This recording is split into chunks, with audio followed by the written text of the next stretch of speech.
I pledge allegiance to the flag of the United States of America and to the republic for which it stands, one nation, under God, indivisible, with liberty and justice for all.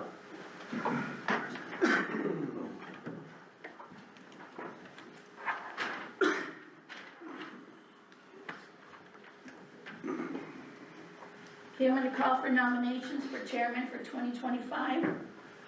I nominate Commissioner Materi. I nominate Mr. Gardner. I'll second Materi's nomination. I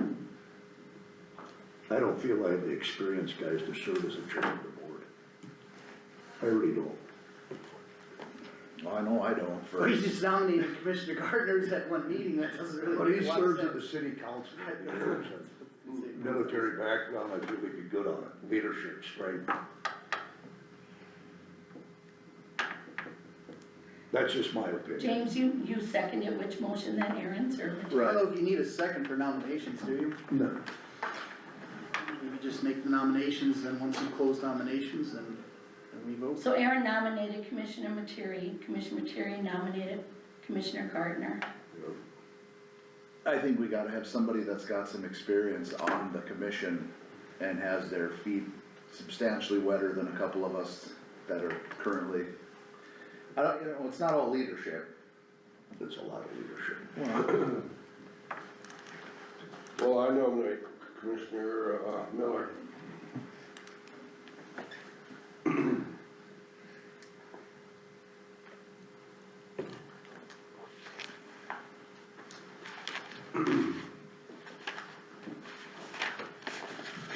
Any more nominations?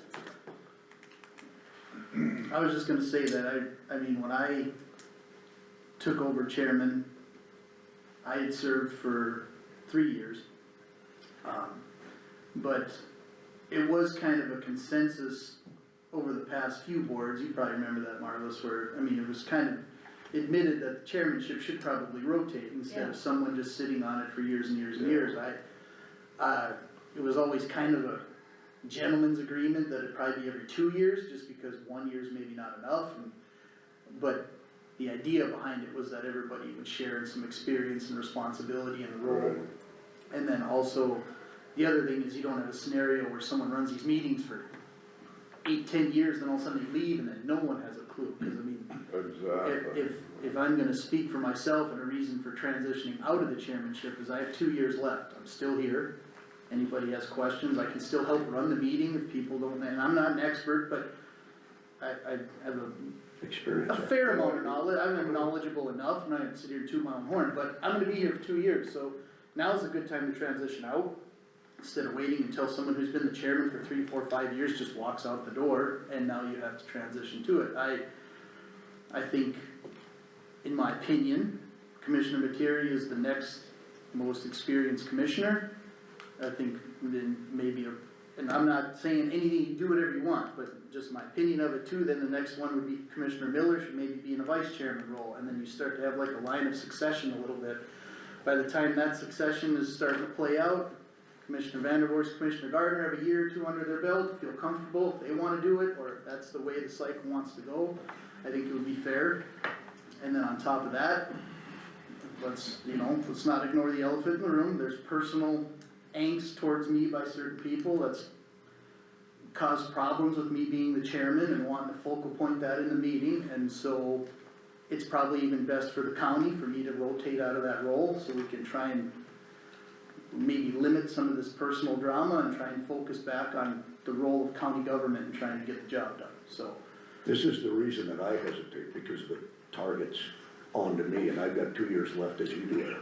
And But I you don't have to feel, be chairman forever though, Dan. I mean, you could just do it for a year, serve your time and serve your role, and then let the other guys gain some experience and move from there. I'm not trying to be petty or personal or pick on it, but there is a level of responsibility that comes with the chairmanship, and I believe that burden should be shared. I think that everybody should have some of that responsibility, and that it also well rounds you. You gain more experience on other parts of the aspects that you maybe just don't realize when you're just a regular county commissioner. No offense. Trying to describe it when you're not the chairman, there's just roles and responsibilities you have to take on, there's extra communications, things like that. Is it a huge burden? I wouldn't say that. Is it additional to being just a county commissioner? Absolutely, so, and that's just my little rant, and so there's no wonder why this happened or that happened. That's my belief on the situation. I feel like I've served it long enough, and there's limitations to my chairmanship now, just because of the things that have transpired over the last few years, and if we can limit some of that drama and focus more on these meetings and getting things done, then I think that would be best for the county, and that's my stance. But that being said, I'm still here for 2 years and will help in any way, shape, or form that I have to help in order to make sure that we're a productive entity. And that's my rant. Other than that. Yeah, I just, my personal opinion is somebody with some experience that has been involved in some of these, like the summit issues and those type of things. That experience goes a long ways. You've visited with people, you've talked to people that are involved with a lot of these issues, and I agree with Aaron. Maybe a rotation type deal is a really good idea.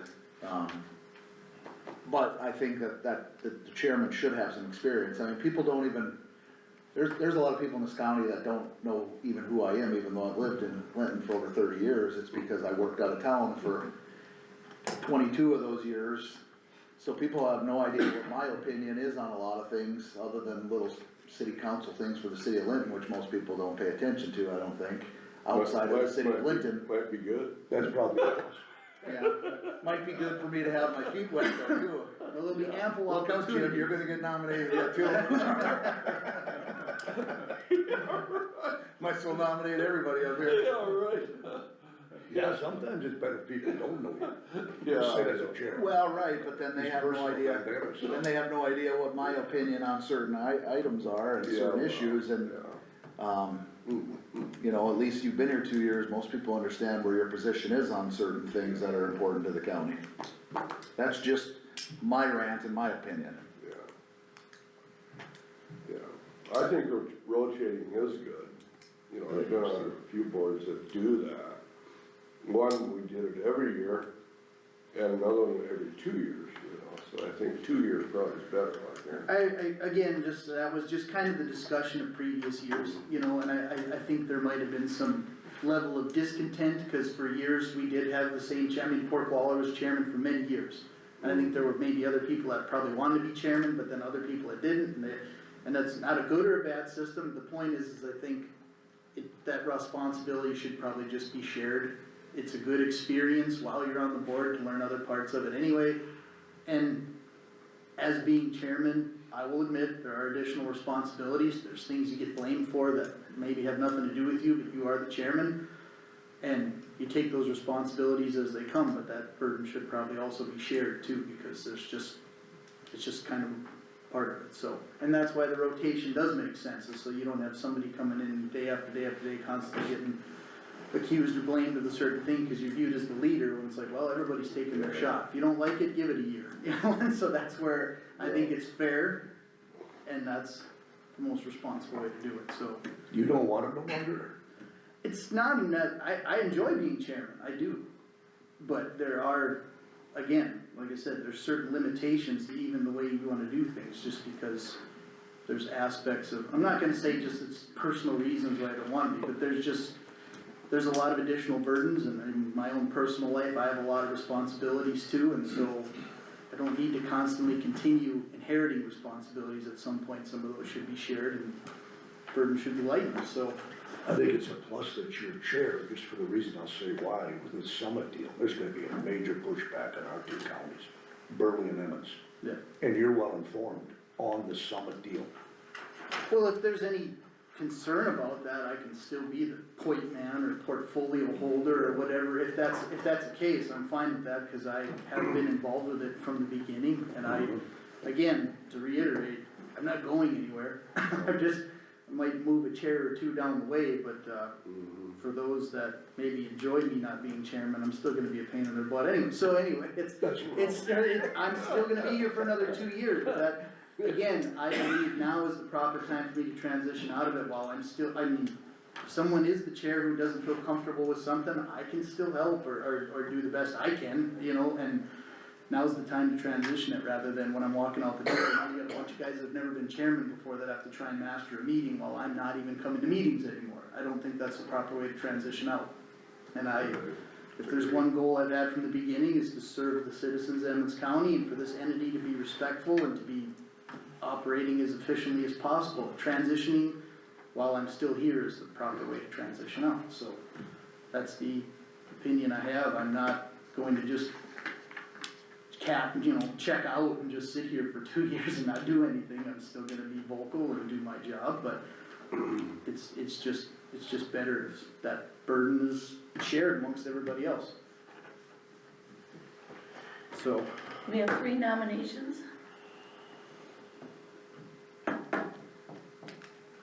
cast ballots, unless anybody wants to drop out, I suppose would be the other thing, but if not, casting ballots for 3 candidates should be an easy vote.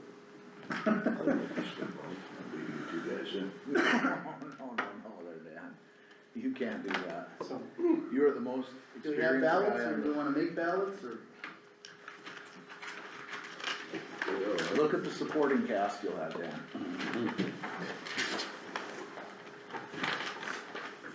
Just take our own sheet of paper. You guys just wanna take your own sheet and just write a name down? I don't know, Do a double, looks kinda rough, yeah. It'll work, I guess. I'm not caring if you can.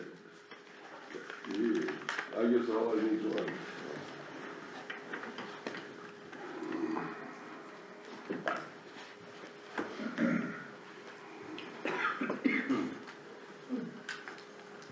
Take your ballot. Jim? I gotta walk the farthest anyway, so. Yeah, I could use the exercise, thank you. I should walk all the way around the building again. Yeah, plumbers don't get a lot of exercise. There was a guy in a small shop. Materi. Gardner. Miller. Materi. Dan Materi. There we go. Congratulations, man. Thank you. You'll do good. I hope so, guys, it's a big seat to fill with Megan with you stepping aside. Here you go, Dan. I've never chaired a meeting. So where do we go from here? Here. This is mine? Well, I'm gonna move. Well, I'm gonna say. thank you, guys. I'm gonna be a You little wanna sit nervous. No, I'm fine, sitting right here. Okay, you're comfortable. All good. Alright. The meeting's been called to order evidently, so thank you, guys. I don't know what more to say. The approval of the minutes. Mr. Well, you Chairman, gotta do a vice you have to chairman. call for nominations for vice chairman. Oh, okay, okay. I called in for nominations for that vice chairman position for 2025. I nominate Commissioner Miller.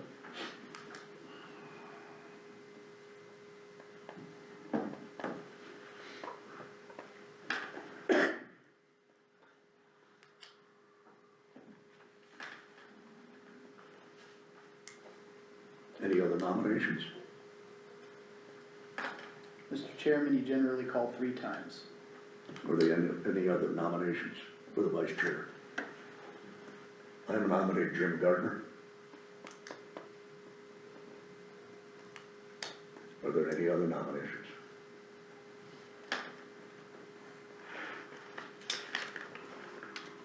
If not, we'll cast our ballot.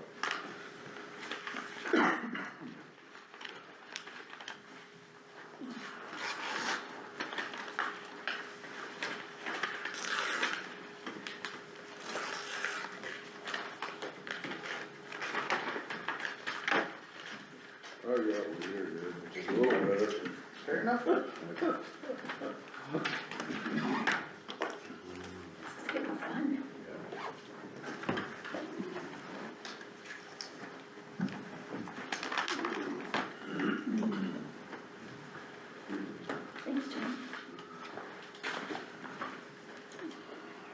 Gardner. Miller. Miller.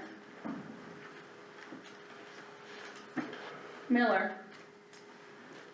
Miller. Sounds like we have a new vice chairman, Mr. Miller. Congratulations. Congratulations. Thank you for your service, sir. No problem. I guess next we go on the agenda is the approval of the minutes.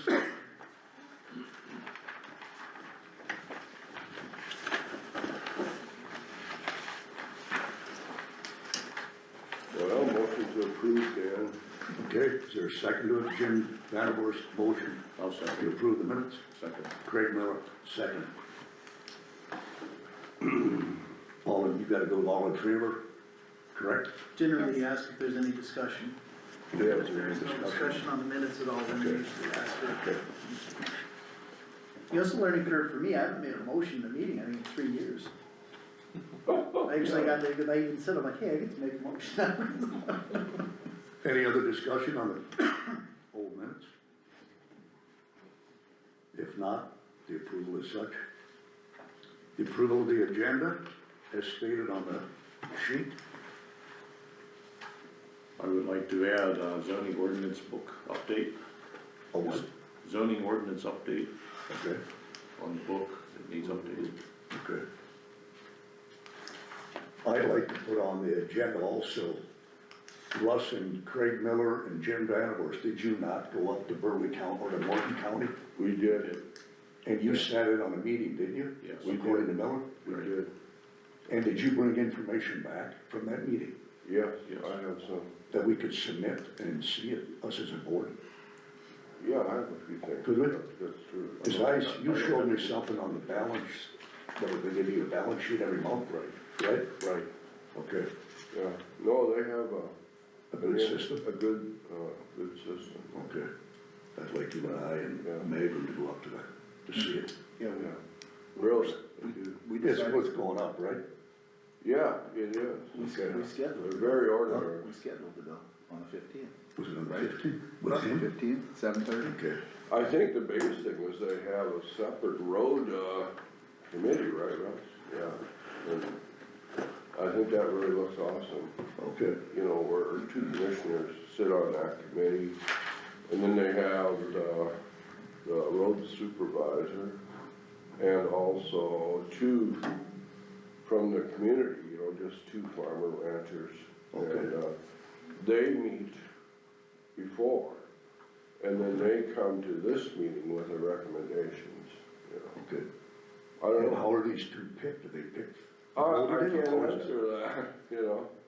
I suppose they were picked at random, maybe they, you know, or maybe they asked for volunteers. My assumption is they're probably appointed by the board, just like your public Yeah. health, or, Yeah, you know, Okay, more than likely, if you form some kind of committee, then you would appoint by Yeah. the board probably or something. you know, I don't know, for one thing, I think if people come in, you know, they can talk more freely probably there. Yeah. You know, I would think, and, it would probably save some time here too, you know.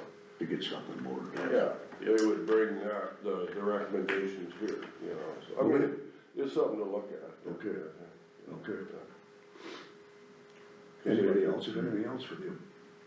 You gonna talk about it later, or is this just? We'll talk about, should we talk about it now, or should we go later on? Well, my suggestion would be that you probably just maintain the agenda and probably move it down to like the Sure. county road department part. Yeah, Okay. Where Russ is, it's kind of a Okay. germane topic then, so If I get a little time, I'll look. I would say Okay. maybe you'll just jot it down underneath this resolution for the bridge or something that, way, you know, you wanna talk about like a road committee discussion. Okay. I guess I do have one addition, Dan, I'd like to talk a little bit about, one spot on one of the roads, I did talk to Russ about it, but there's a bad cement culvert, you know, and we probably could look at it. And I wanna comment on Russ's, blading on some of these Okay. roads. That, Okay. I mean, it really made a difference, so, Then we'll discuss it when Russ comes up here at 10:40. yeah, I think that's a good time. Okay, I'll make a Okay. motion to approve the agenda with the additions. okay, is there a second to it? Second, Mayor? yep. Okay. Okay, the employee, old, unfinished business employee manual for employees volunteering in the fire department in the EMS. We talked about it the last meeting. I don't know what we decided or what we plan on doing. Well, there was some discussion, I got where's it at from, the HR lady. She made some points, and I don't know what else we wanna speak about on it. How do we wanna handle it? Just we gotta put something of record the way it's. Well, if I could comment, you know, they talked about it in Morton County, they did, but, They did. you know, really, if we can get someone willing to serve, I think it's no big deal, we pay them or not, you know. I mean, that's just a big deal, a lot of people, we have someone that don't, in McIntosh, they don't, the businesses don't even let them, They don't even let them let leave. them go, you know, so I mean, I don't know. I know we definitely don't wanna discourage people to serve. I would agree with you, Jim. I think the only thing that I would say we may need to add is if you're in the middle of a project Oh, yeah.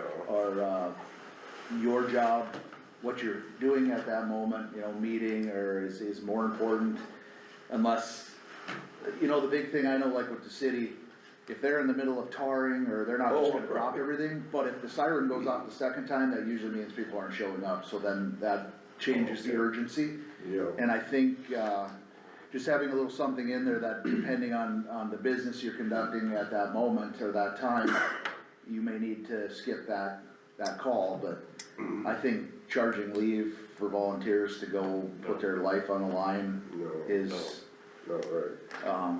yeah. I don't I'm not in favor of charging any leave or anything else, period. No. That it goes against the vacation time or not. Absolutely not.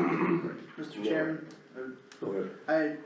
after thinking about it, just trying to think about how I would handle it with my employees, I think, cause I know there are a couple companies that actually pay for them to go, or they continue to pay them. Yeah, I think you would probably have to place some kind of a limit, you know, and then you'd probably have to work with Marlis's department on a way to just track it a little bit, but I think the proper way to do it would be to just base it, the discretion on the superintendent. You have to leave with your superintendent's permission.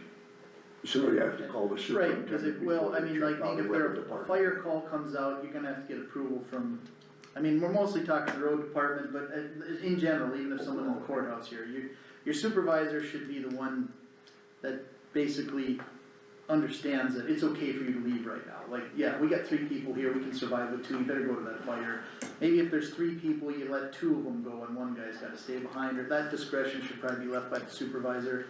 And then, I think, like, if they leave at noon, you could pay them for the rest of the day, but then we should probably just put some kind of a limit. Once they've exceeded that limit, then it's probably just like an excused absence, but maybe almost treat it like sick time and call it like volunteer time and give them, let's say, 16 or 20 hours or something, so it's like, cause they're not always gonna burn an entire day too, sometimes you might only go for 2 or 3 hours, or depending on what time of day it is, you might come back to work or you might not, and then at least, I think we have to have an environment that encourages people to support it, Oh, yeah. and not be a deterrent, but we also have to put some limitations so that it's not getting taken advantage of and you have people just wanting to leave every time the siren goes off, and sometimes it's just, cause I know, like, for example, the fire calls I've gone on, some of it's just traffic control for like an accident. You don't need 5 people from your department needing to do traffic control, like, I mean, obviously, you're gonna have hiccups, but I think if you're gonna create a policy, it should probably have supervisor approval, and then you should just place some kind of a limit, but also probably encourage maybe just either letting them get paid for the rest of the day or something, maybe only limit to 1 day, and I think that's probably the direction. I wanna say it's Titan Equipment in Mandan that is one of them that will like if you are staying out all night, like they'll give you up to like 1 day where they're like, yep, you can With take pay. like a volunteer day, and then it doesn't count against your sick time or your vacation, you can still at least get a paycheck because and it makes sense, cause Titan Equipment is a rural ag type business. Yeah. Generally in our area, you're talking rural agricultural fires, prairie fires, you kinda want you know, an environment where you're like, hey, those guys are here to help, so I think that would probably be pretty, I think if you had a policy like that, I don't think you'd have very many issues. What do you think, anything else, what do you think, Craig? Any input? I do believe they have to, be able to go out and do their volunteer work, whether it's fighting a fire or an accident or so on, but if they're fighting a fire, say in the morning, and, well, they're gonna be whooped, they're not coming back, they need to take time off and get rested up, we can't penalize them for that. There has to be, I'd say, some encouragement for them to do that, not lose days off or sick pay either. So how and what do we do, and how do we go about to draw something up in our manual? Well, Do we need I some don't- verbiage from the board as of now, or do we do that? well, again, when you're making manual adjustments, I mean, especially on something that's, you know, I mean, we don't have to make a decision again today, it's still kind of a discussion, it's a topic that comes up, but I would have to double check exactly what the process is for even amending the manual, cause I don't think we can Okay. just make amendments just out of nowhere, I mean, probably, there's a little bit of a process, and our state's attorney not being here probably would be a good question for him too, for amending the policy manual, you know, if there's a hearing period or anything from the employee, if there's something in there, we should just double check that, but I think at least to put this part of the discussion, we probably, I think the next step would probably be just to put a rough draft together at least, Yeah, you know, right.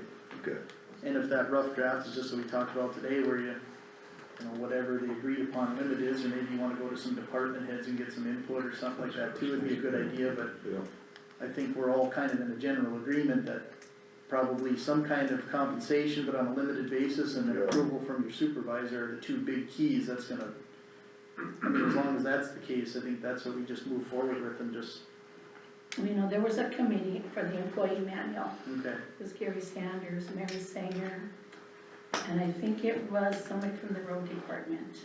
And sat down and went through this employee manual.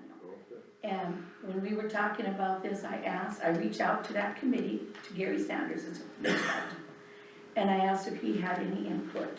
And he gave me this, and I gave to all of you. yeah, I've seen that. Right, this is the one that they had suggested that we put in the policy. And in the past, we never had to have any employee, I mean, you guys just made a motion to just put something, to change the policy manual. But you guys have the final say. right. I made that for clarification, cause there might be something in there about, Okay.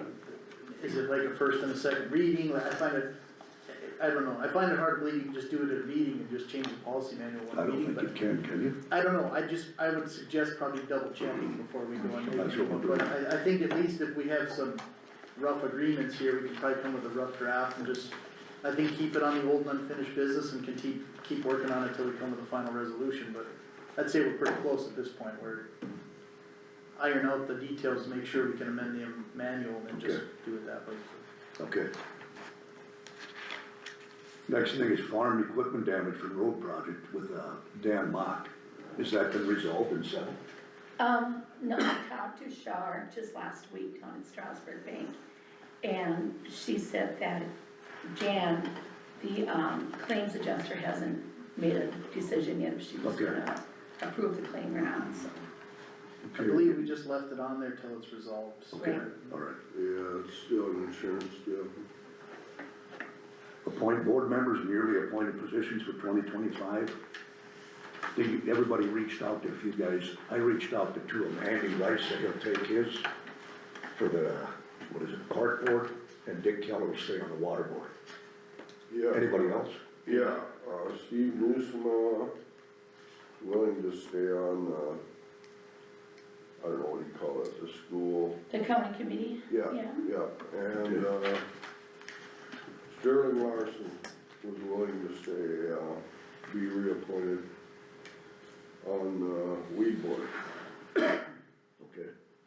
James Nagel was willing to go again. Okay. Do you have anybody? Gardner or Meg? Mine was You're just not myself Gardner, for public health, Who?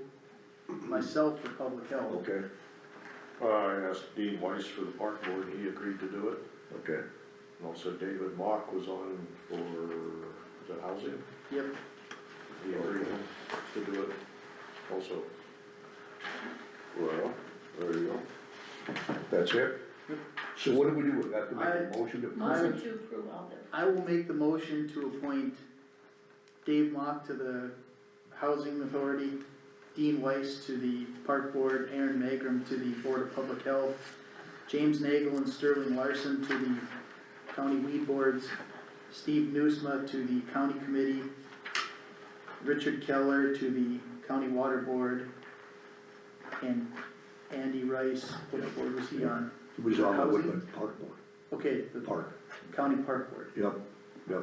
I Dick make Keller those, on the water I board. make the nominations to reappoint those individuals to their boards. how about the human services? You gonna Oh, find- yeah, get us. Well, since I made the motion, we can just do that one as a separate one, let's just go with those names that I did now. Okay, is there a second to the motion? Second. Miller seconded, all in favor? Aye. All opposed? Motion carried. I don't have my You have list another on. motion there you want? Well, what was the human services? Human, so who was it?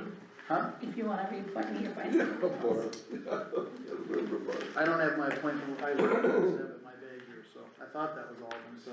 And I then would make- also the yearly appointed ones for like Yep, tax equalization, VA officer. We have all those yet. I would make the motion to, reappoint Marla Solhauser to the, South Country Human Service Zone Board. Is there a second? Second. Miller, not Miller, excuse me, Gardner seconded, Aaron made the motion. All in favor? Aye. All opposed? Motion carried.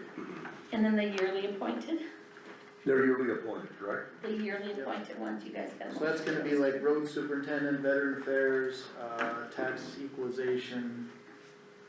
911 risk manager, Yep. That would have been on the front of that list, I didn't, yeah. Oh, yeah. probably got it in the last one's meeting packet, which this should be. Oh,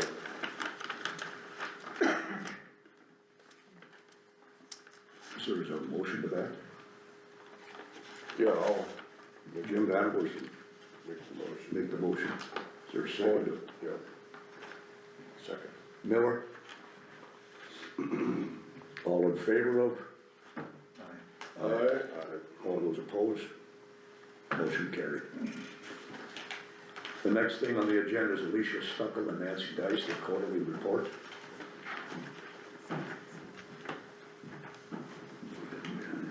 Well, hi, ladies. Hi, Oh, yeah. can I hand it to you to Thank pass around? All right, well, welcome, we have some new faces, so just a little, update is we come in quarterly and just give a little report of some of the activities in our office.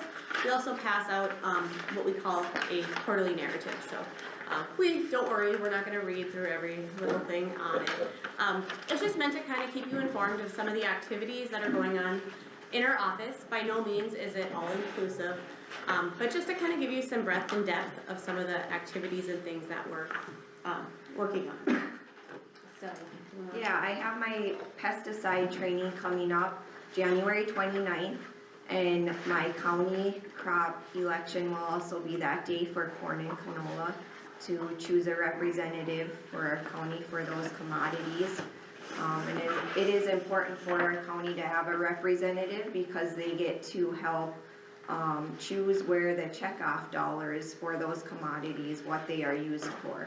So, and then I will have my commercial pesticide training also on February 25th. So, and in here you can see some other things I've been doing. Acacia and I have been going into the schools in Strasburg and Linton to the 4th graders, teaching them the life cycle. It's called Kids, Crops, Cattle, and Consumption. And that's really neat to see how some of the kids, they don't know where their food is coming from. So it's great to teach them that, so. Definitely, yeah. And yeah, just a few things I've been working on, or, the last quarter highlighted. This is kind of my busy into the school season where I do a lot of, school programming. So I'm starting my On the Move, tomorrow I'm starting On the Move to Better Health, Powered by Nutrition program, so it's our Powered by Protein, program. Gonna be doing my On the Move Junior programming and things like that, in the school, so that's always fun to get out there. One thing that is in there in your handout is a Stepping On flyer. I'm super excited. We have our dates and everything set. I'm partnering with, Lisa at Home Mock, We are both, trained facilitators for the Stepping On program. So it's a 7-week fall prevention, so it's research-based, fall prevention class. And so we haven't been able to do it since, or previously it was Bev Voller and myself. You have to have 2 trained facilitators, and with COVID, they shut it down, and then we had to get recertified. So we finally got that all in place so we can offer it again. So we're gonna do that this spring, and that's an awesome program.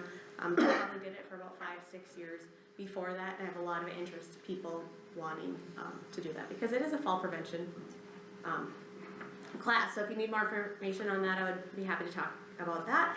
We do have our 4-H soup fundraiser at the end of February, so we'd like to invite all of you to mark that on your calendars. Just one more thing, while you're in the mood to appoint people, right?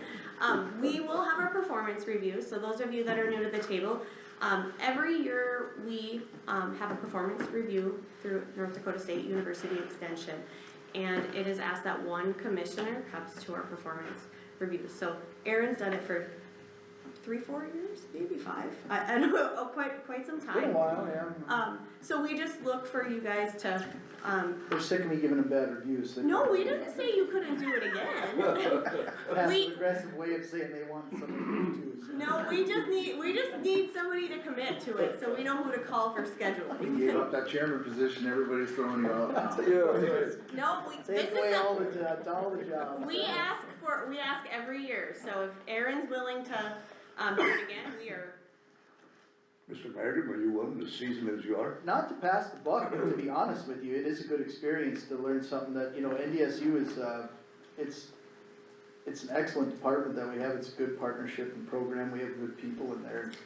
It's good, again, for maybe one of the new commissioners to just check it out and be a part of it, just because it's a good avenue, I think. So if one of the newer guys would wanna take it, I would recommend doing it, just because it's a good way to just affiliate yourself with another level of the county government, so. Are any one of the new guys willing to take it? I can do it. Jim Vanderhorst? sounds Okay. good. Well, we'll be in touch with you, Okay. to do scheduling. So just before we leave, is there any questions you have for us? We don't wanna take up all your time. No questions, just comment, we appreciate you too, so you did a good job. Yeah, keep it Appreciate up. it. Thanks, Same well, with you if you guys. ever have questions, reach out. Have you decided what soup you're gonna have for fundraising? Well, of course, Nipple and Nipple and Ribble. Ribble? Yeah. Oh, okay, I just wanna make sure you didn't change it, cause I had a problem with that. If it's not broke, don't fix it, right? Thank All you. right, Okay, thanks, thanks, guys. guys. Appreciate it. Next on the agenda is Eric Holberg, Napoleon Economic Development Irrigation Project. Good morning. Morning. Thanks, Aaron. Sure. Are there 2? There's 3. 3, okay.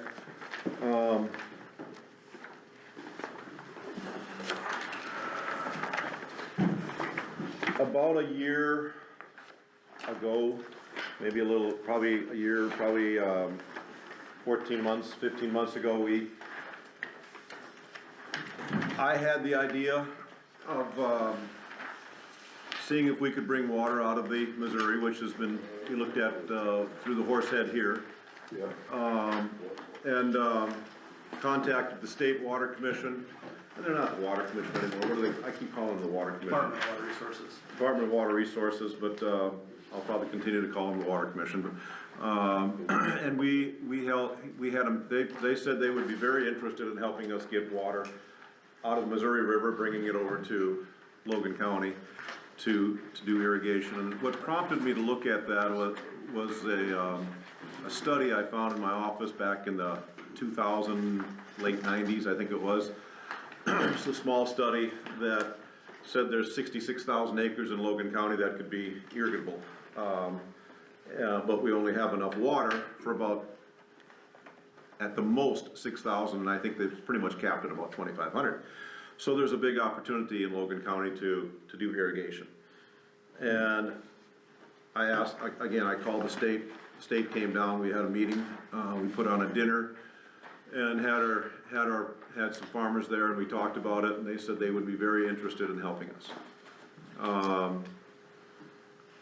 We contacted Moore, I'm sorry, this is Jim Guler from Moore Engineering.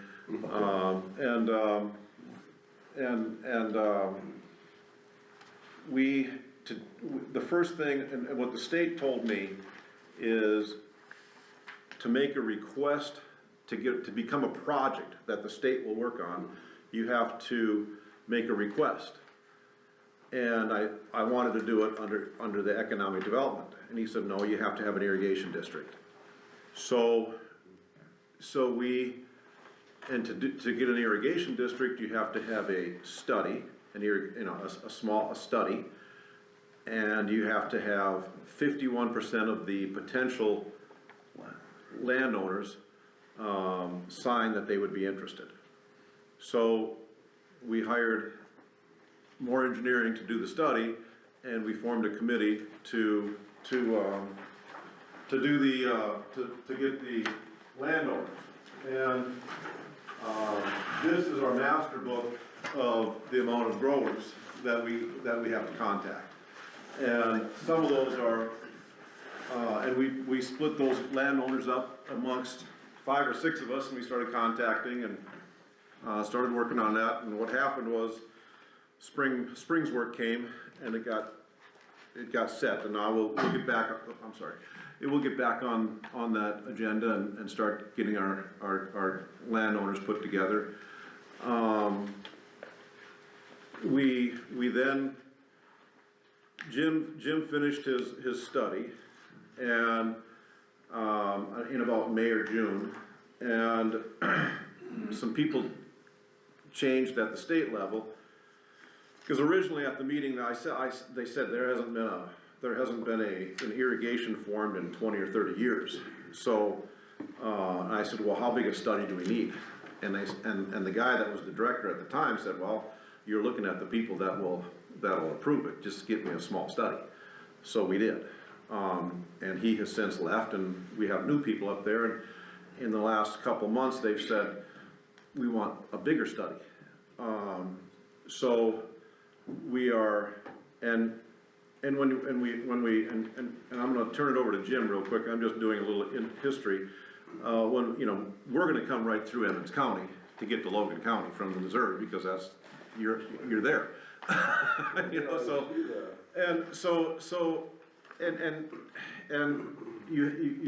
Somebody, it was a Grents that worked hard on the Horsehead, and there's been some work done over here, and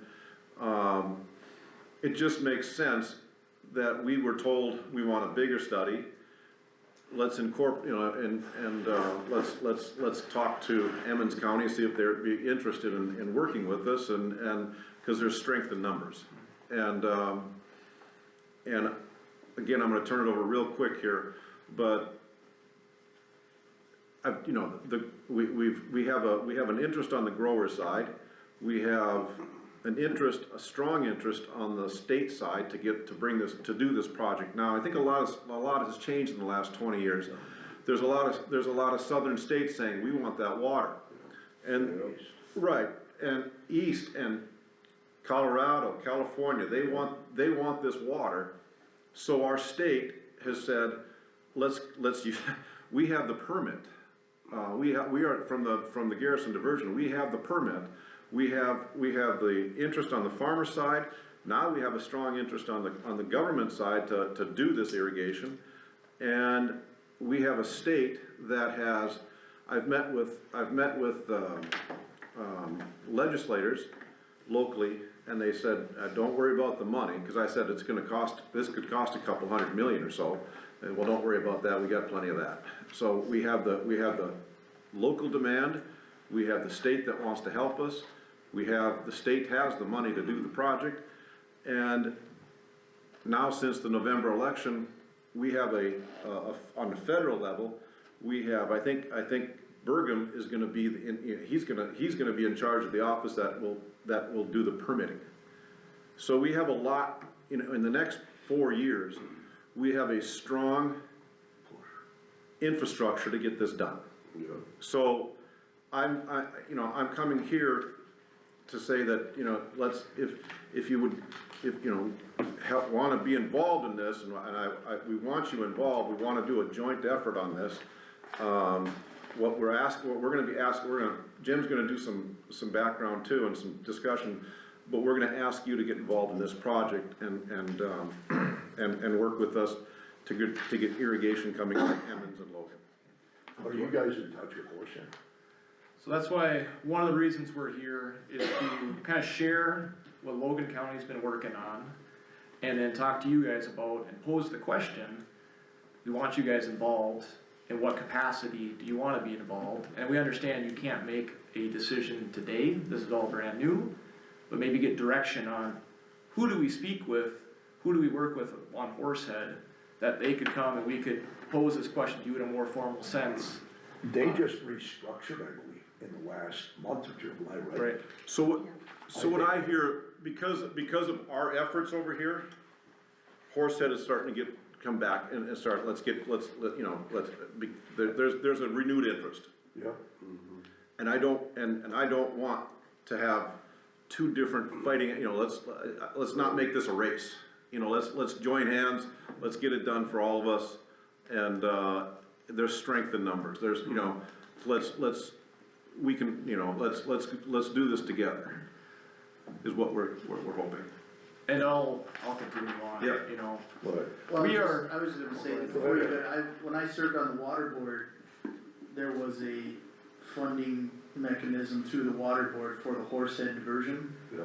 That account had about $800 in it for years. yeah, just. And their last known minutes, if I remember right, was in the late 80s. It got formed sometime in the 70s, and then after about the 80s, that board essentially kind of dissolved, and even the funds, I think, went back to the state for unclaimed funds, if I They're remember right. back up and running again, they have a meeting tomorrow again. Okay, so I mean, that's where, like, the restructuring, are they still affiliated with the county water board, though, is the other question, because they had to have affiliation with a county entity to get their state funding at that point, Exactly, back yep. then, so that's where that might have actually been dissolved, so if there is a Horsehead irrigation district, there might have to be some restructuring with the county water board, if they haven't done it already, but I know that old board had dissolved, so. They restructured, because Sharon's instrumental, and she's on it, I think KJ Moser's on it. What's his name? Vanderwall, Carter. Oh, Carter, Is Herbie Grenz involved in it, I well, he believe? used to be. They voted chairman, vice chairman, secretary, treasurer. The charter members were like Glenn McCrory, Herb Grenz, Yeah. there were several, they were mostly in that west of Tenvick area, that was the big, and there might have been, a Vanderwall or two, because there was some from the southern part of the district, but it was mainly that west Tenvick area, but anyway, just. So there were- There was a little bit of history with that though, as far as Correct. the old Horsehead versus what the new one is. I don't think they ever became an established district. Right, it dead ended somewhere, but that'd be just the only thing to double check as Yeah. far as. And that's what we're here gathering information and sharing with you guys. Like I said, this is a big effort, and we're at the very beginning. The initial instructions from the Department of Water Resources that Eric and the team was working on was get your petition signed and do a feasibility study, kind of the bare bones that you need to get this district. Understanding that more design and more decisions will have to be made once a district is up and running. So we worked with the state on what that would look like. Eric's been out collecting signatures, they kind of identify this area 1, 2, and 3 on lands that'd be good for irrigation. We put together this draft study and we submitted it to the state, not as an actual submittal, but just as a draft, so we could have a discussion. And we met with them probably around the September timeframe. And the instructions at that point was the study needs to get farther in the weeds as far as the design. So we kinda talked about that back and forth for a while, what that would mean. In December, just last month, we got a letter from the state kind of formalizing their requests, specific requirements that the study would have to include.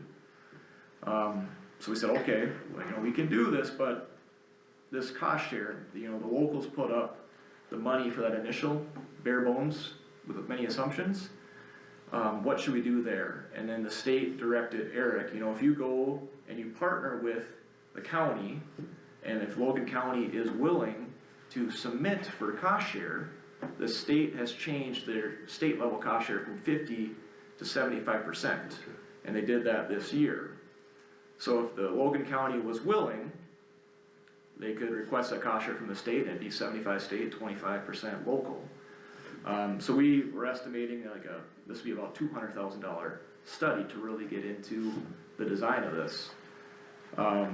But before we even start doing that, you know, we're looking at taking water from the Missouri River into Logan County, which runs straight through Emmons County. We need to approach you guys, and we need some involvement, but really, if we're starting to design an inlet and a pipeline with some capacity, we wanna pose the question, this is probably the time now that we should look to do a joint effort or team up in some capacity, otherwise we're gonna get far down the line and do this preliminary design, and then you guys will come in and say, well, wait a minute, we wanna tie into this too. So we're at the beginning, but really we're looking for who should we communicate, who should we talk to, so that when they come back, maybe it's the February meeting, they come back here, and you guys have some insurance that there is interest from a local level to partner with Logan County on something like this.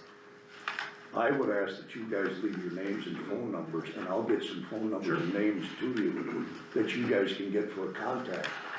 And I guess I'll say it, if they're gonna do it, I feel they better do it now if they're gonna do it, because there's a major pipeline that's trying to push through this county that isn't gonna be your friend or our friend to go through or under, is this CO2 pipeline. Sure. That's my feelings. And I don't know what anybody else feels about that. Well, that squiggly line through Emmons without any areas doesn't look good to me, so. Well, that's why we didn't wanna draw a line in someone's backyard at this point. We think this is the general area where it could go, Yeah. without talking to somebody first. I mean, you're looking at the pipeline, a lot of canals, So that was another option, is bringing water down from the McCluskey Canal. It's a lot farther route, but there is a certain amount of water permitted that we could get access to relatively easily from a federal level. But the driving factor is gonna be how much water do we really need, how much water is permitted out of the McCluskey Canal. And, you know, the Missouri River, there's more water there, but obviously there's gonna be headaches with that as well, so.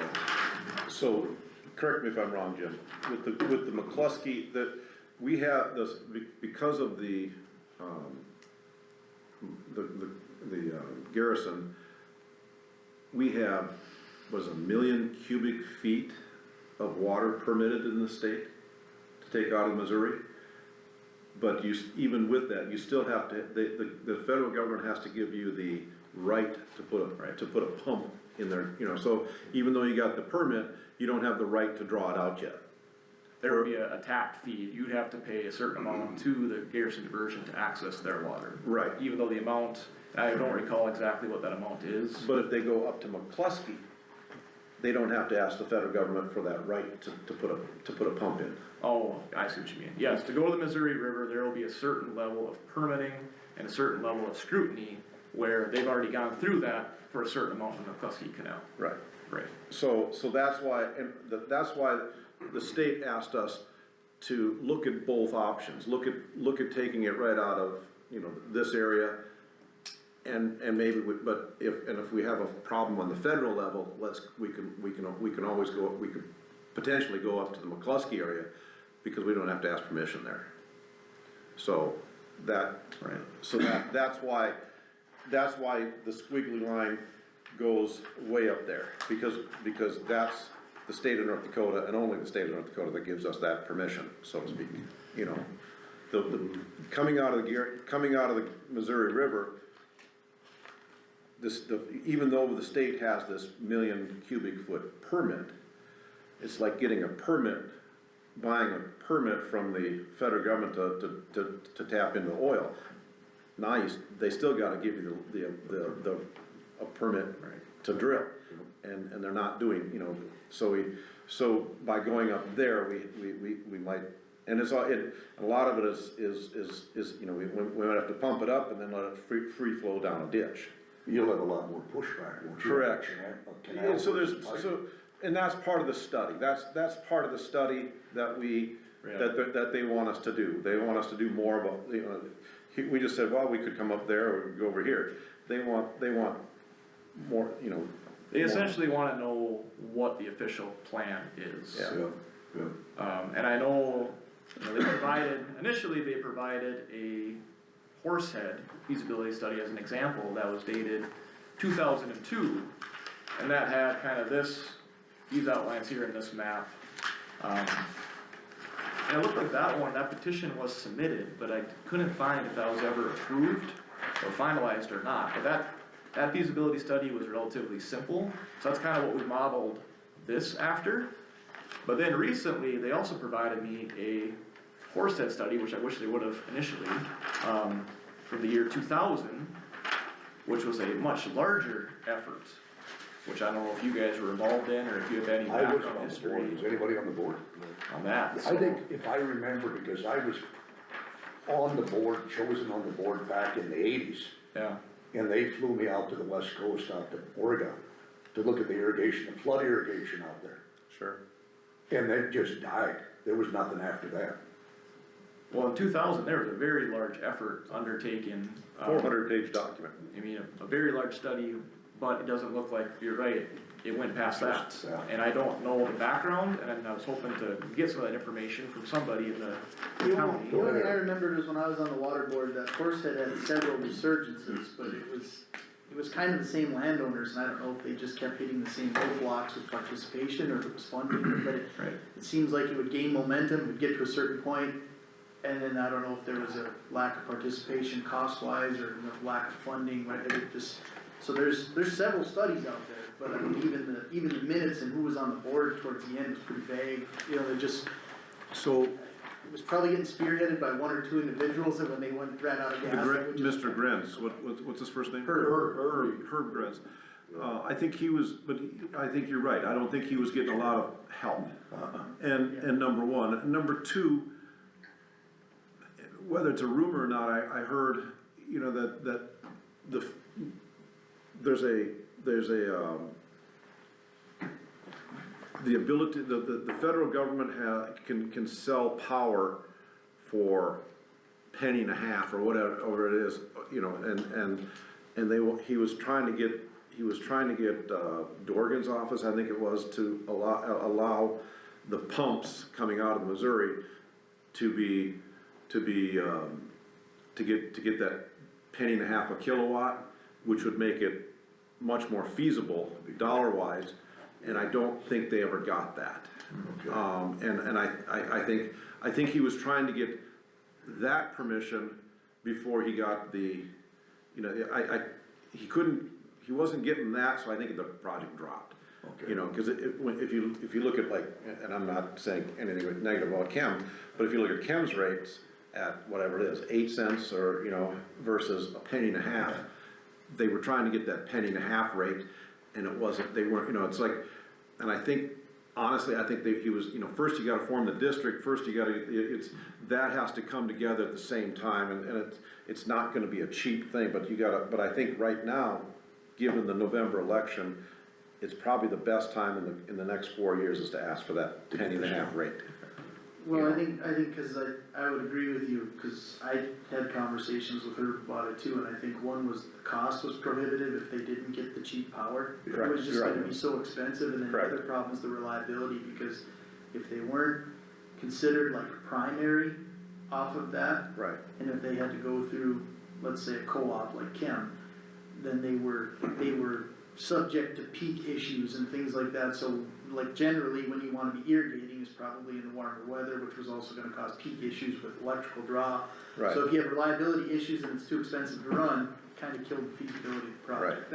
That's kind of a Cliff Notes version, I'm sure it's more detailed than that, but you're Correct. probably correct on most of it, was it, without that cheap pump power, Right. the project was tough to make. It was tough to make, Yeah. and that's why, and I keep reiterating, and you're probably gonna hear it 50 times from me. We're at a better point in time to ask for all this right now. Is right now. Is right now, because back in 2000, we didn't have billions of dollars sitting in funds, you know, we didn't have it. So if we would've came and said, hey, we need $100 and some million, number one, the cost share was 50%, not 75. And I've had people at the state level say, for some of these projects like this, we're probably gonna have to bump up to 90 or more to cost share, you know, because, and at the September meeting, the state even said, because of that reason of pumping, and they said, we need to look at, pumping 10 months out of the year and putting it into the making sure the aquifers are full, and then so we can pump, you know, the pumping out of the aquifers that exist here, and we'll take the water and pump it into the aquifers, and then the farmers can pump out of the aquifers, but the aquifers will be full. So instead of just trying to, I mean, even if we put 3 6-foot pipes and trying to do it on demand pumping, it would be, we would run out of water, you know, in July, August. Right. So, whether, I have a few questions about the project, I guess, if we're. he's here. Maybe jumping ahead, but, so do you have a preliminary, like, design at all, even just like rough first draft of like, as far as like the size of the pipe, or? So what we have right now, again, high level, we have about 400 square miles outlined. We had to make some assumptions on, within those 400 square miles, X amount is irrigable, and X amount can practically be irrigated, 65%. So if you have 65% of 400 square miles, you're looking at X amount of water total per year. You know, if you take that, say, the Missouri River water pipeline to it's going over to the Cheyenne River, they're looking at that pipeline to run a certain velocity. So we're saying, okay, if we need this much water in this time frame, and we can get a velocity from the pipeline, well, that gets you a size, about 7-foot diameter pipeline. That's the level of detail that we're currently at. So you're in the neighborhood of like 5 to 7 foot pipeline? I mean ballpark, if you're gonna be. Well, that's the discussion on, we have the option of, if you pump on demand, say you pump in that July through September timeframe, just when you need it, then you need a certain size pipeline. If we can incorporate some type of storage, be it surface storage or canal, man-made, potential aquifer recharge, then you could pump over a longer duration, so you have to pump at a lot lower rate, smaller pipeline. So there's a lot of give and take that could be considered. And like I said, this is a very large undertaking. At this level, we weren't ready to get down into these level of details until the irrigation district was created and they were moving forward. But with the state kind of taking us, you know, telling us to step back, they need this to go further. That's why we're here to gather information. Well, cause I mean, just to interrupt you a little bit though, like, having at least a rough pipe size, possibility of at least Yep. knowing a rough depth, things like that, those are gonna be the questions you're gonna get asked by any of the landowners. As soon as you walk in and you bring this idea, and even if they're for it, the first thing they're gonna do is they're gonna go, well, how big a pipe do you want? How deep do you want it? Or, you know, cause the difference between a canal and a pipe is a huge difference. Now all of a sudden you go between a 2-foot pipe buried 4 foot deep to a 6-foot pipe buried 18 6 to inches 7 deep. feet, Because, yeah. or, I mean, depending, if you're gonna try and put a 6-foot pipe with 6 feet of cover, I mean, that's gonna be a pretty big cut. Now there's other questions. I mean, those are, cause I mean, the other question, probably the main question as far as just countywide and everything, because we have updated our ordinances with pipelines for the recent things that have come through. Would you consider this water to be potable? Cause is it gonna be treated at all? Because if it's untreated river water, in my opinion, I would consider that potable, cause Missouri River's fresh water, so. Potable water in Emmons County is an entirely different pipeline from, let's say, some kind of treated product or something like that, so. Okay. Meaning that potable water would be more favorable, at least the way our ordinance reads. So, if you're gonna be treating it, and that's gonna probably change the way Emmons County would view your pipeline versus if it was just like raw, untreated river water, we would probably consider that potable water, in my opinion. That's the way I would view it, cause I would view the Missouri River bowl as drinkable water. I mean, it's probably not the prettiest sometimes, depending on where you get it, but I would consider it drinkable water, so if you're gonna, that's just more of a friendly reminder as far as our ordinance is based, where we No, I appreciate view it. That's potable why we're here, water to share far this differently information. than, at least in our last ordinance, so. And then So, the last question, just for the sake of helping out, would be, do you plan on adding outlets to this pipe? With the idea that you could possibly add irrigation from Emmons County and like just say the preliminary design is to have few or hardly anybody participate. Logan County's kind of the end goal, right? Even if Emmons County lets you come through and everything's fine, but let's say someone changes their mind in a year or two, like, is there gonna be opportunities to pull from that, or is that kind of or is this like once the last shovelful of dirt's on, it's covered? so and there's a lot, that question's probably Right, hard to answer, right, that's yeah. probably a hard question to answer at this point in time. Sure. But we would, it's like the, it's like the water, for the cities, they came in and said, hey, do you want us to, rural water? And when Napoleon said, no, we're not interested, and now what, 10 years later, okay, now we want it. It would have been a whole lot easier to design it back then, right? Right. So, it's kind of the same situation here. It'd be a whole lot easier if we designed it to, capacity-wise, to take care of everybody now. So we can, and that's what the state is kind of looking at, hey, get us a map that looks like this, so we know how big a demand, and we know how big it's gonna be.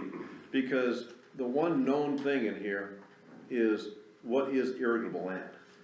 So we have that data, and that has changed even in the last 20 years. What is, when we looked at irrigable, I was a part of the deal when the last, in the 90s, when we formed a district up in Kidder County. Irrigable land then was for potatoes, so you couldn't have rocks, you couldn't have this. And if you look at the 1990s, 2000 study in Logan County, they broke it down. This land is irrigable, but it's got rocks and it's got a slope. So, and they kept breaking it down. They said there's 6,500 acres that could handle potatoes, So, even in the Horsehead, I think you probably have more irrigable acres than what they said back in 2000. So the ability to, and the size of an irrigation project is bigger now than it was 20-some years ago. So, we would like to design for that, for the whole bit, because it's easier to design it now than it is to, oh, now we're out of capacity, but you've got a quarter, and you've got a quarter, and you've got a quarter. Now we need to go back and ask for more power, or more of this, and it would be, I would rather see us design it to fit the need, to fit the irrigable land that we have, number one. And I'm just going one step further.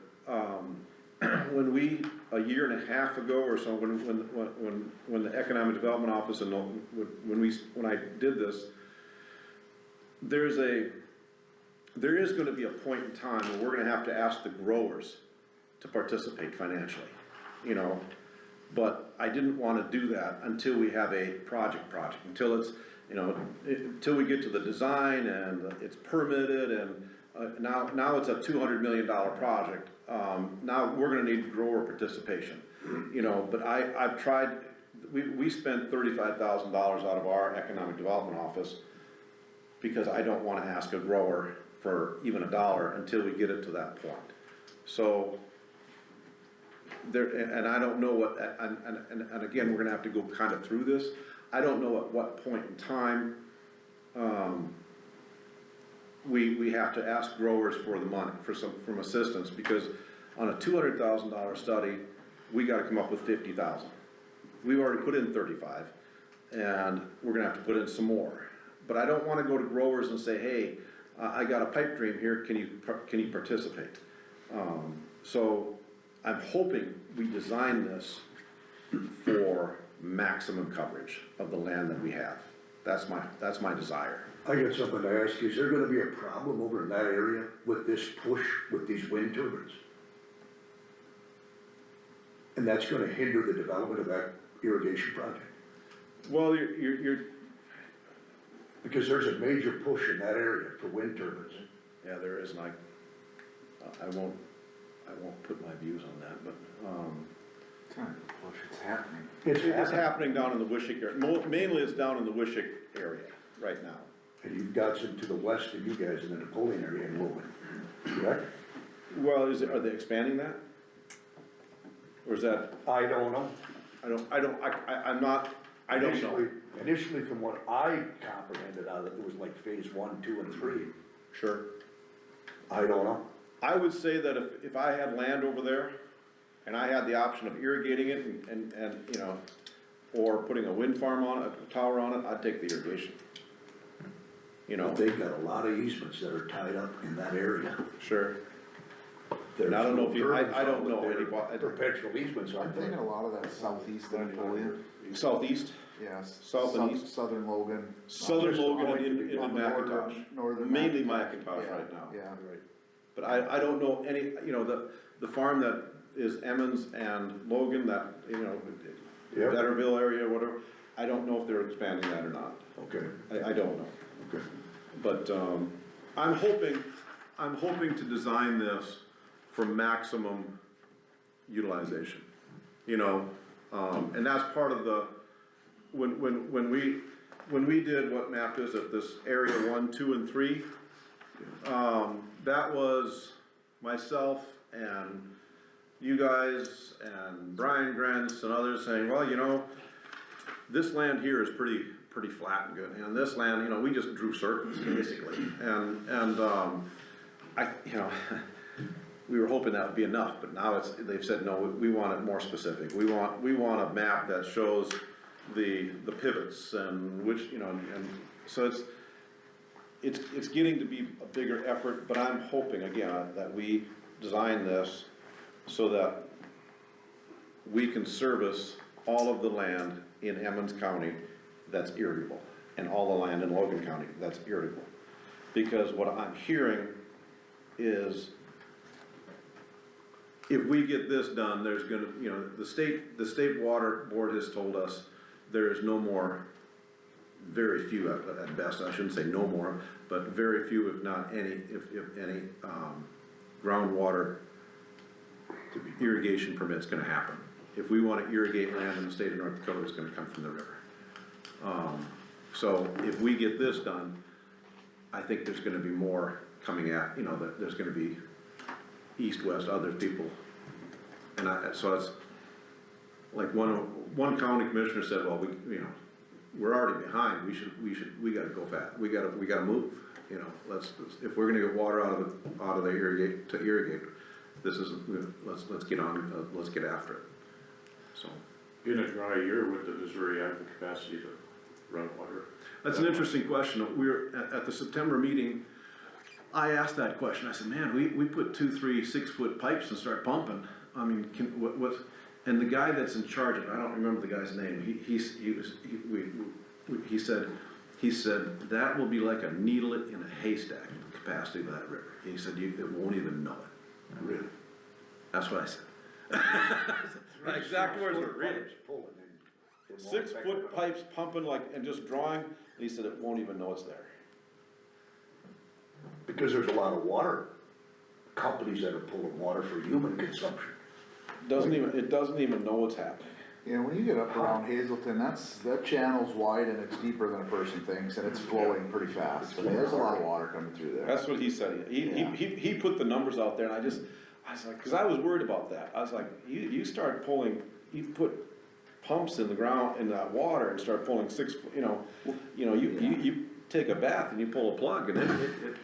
It's different depending on where you look at it. You look further south along the state line where it kind of pools up there, and you're thinking, well, it's a lake, that would, But you go further north, like I said, just Close to the west of dam. Hazelton, that water's moving, there's a lot of water moving through that, even when it was super low in the nineties, it's deep and wider than a person thinks. The guy that's in controls and knows the flows, he said he won't even know it's there. Okay. Um, Anything else, guys? well, just at this point, like I mentioned, the state has changed their funding from 50 to 75%. Logan County is working to accomplish something. I can't guarantee through this effort, area 1, 2, and 3 are gonna stay the same size. They might change, they might get smaller, depending on what we do, but we're looking for some participation, or it's to see if there's interest in participation from Emmons County. If you would, leave your names and phone numbers with, Of course, if you want, right here. You don't have to do it over the, you know.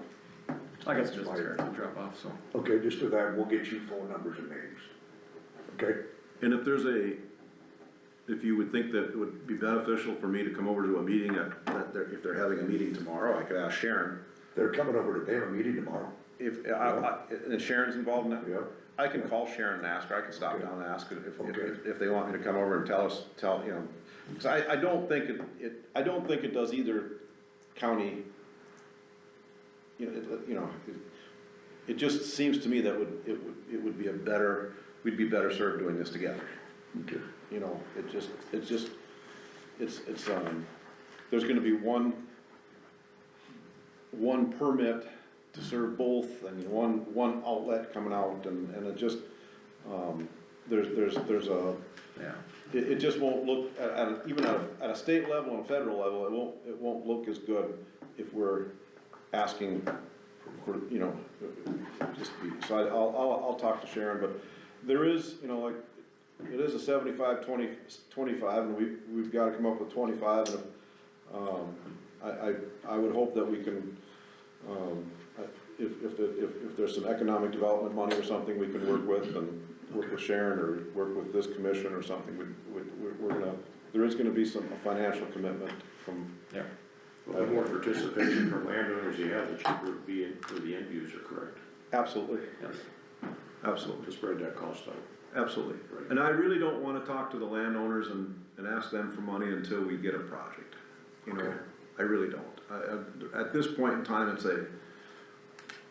there's so much that has to happen to make this, and the Horsehead has tried before, and it's a big project, and the more people we push, and the more people pushing, and the more people we get, and the stronger and more unified the effort, the better chance we The have. better the results. Would you need pump stations along the way to, not just in Missouri, but somewhere else to keep that water flowing? You would likely need booster pumps Right. spaced out Oh, accordingly. yeah. And depending on, you know, if you look at the Horsehead, they didn't have one inlet, they had multiple inlets that served different regions, so. Even if we joined, it doesn't necessarily mean everybody would tie into this supply line that Logan County would use. It just would all be one district, so. Okay, guys, you better move on. Yep, thank you for your time. Well, just one other quick Whatever. clarification though, so you're talking about a 75-25 split on $200,000 for the study, is that what is that the angle right now, that's the next, That's the- Locally, we're gonna have to come up with $50,000, okay. and the state, Because when you're talking a 75-25 split, it's not on the project, it's on you're still working through the feasibility and Correct. preliminary Correct. design now. So you're Correct. looking for 25% of roughly $200,000. right. Okay. Okay, so that's where, just to clarify. And I'm not asking, and, you know, if we're gonna participate together, there's gonna be a financial. Right, but yeah. just for the clarification, Yep. You're looking for 25% participation on roughly 200,000, just continue with the project and keep it moving forward. Right, and we did make an application. Sure. You wanna put your name, you have cards, I suppose, but, we did make an application for that $200,000 request. That had to be in by December 31st, and we did that. Okay. But what we'd like to do, just to clarify, what we'd like to do, and that meeting is on like the 20th of February or something, give or take, 16th. What we'd like to do is come back next meeting and ask you to verbally make a motion to participate in this study and participate in this project, so that when we go to the Water Commission and make our presentation, we can say, yes, Logan County, you know, did the application, but here's a motion by Emmons County Commissioners, they wanna be involved in the study and they wanna it's a joint effort. So I hope to be here next month at your commission meeting and say, would you get involved in this study and would you participate? That's my hope. And between now and then, hopefully get a lot of information from the proponents of the horse head, so that you guys have more information from the local source on the background and interest. Okay. Yeah. All right, Thank you. thanks, guys. Thank you. The next guy on the agenda is Brad Huber.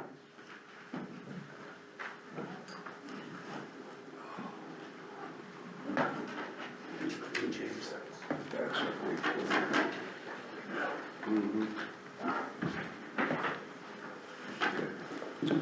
Good afternoon, gentlemen.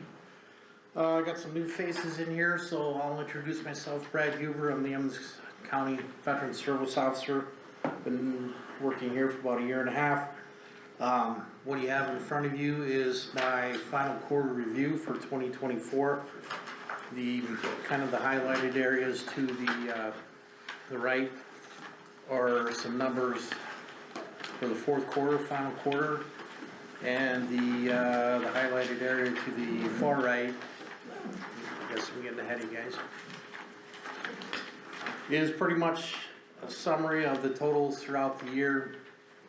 Probably should have put in last year's just to give you a little comparison, but looking at last year to this year, the numbers pretty comparable. If there's a significant change in that, it's, and that's kind of due to the course of time. Starting obviously getting less World War II and Korean veterans and Vietnam era veterans, and good news is a lot of post-Vietnam and younger. Probably had about a half a dozen veterans who moved somewhere in the county. I don't off the top of my head know where they're living, but they're moving to Emmons County, so I'd have to think that's a good thing. For me, it's a good thing. So, with that being said, I guess I'll turn it over to you for questions, concerns, comments. I don't have any. Does anybody else have any questions? Well, veterans probably moving here because they're hearing about your excellent service. I'd like to think that's That's what I the would tell case, people, but,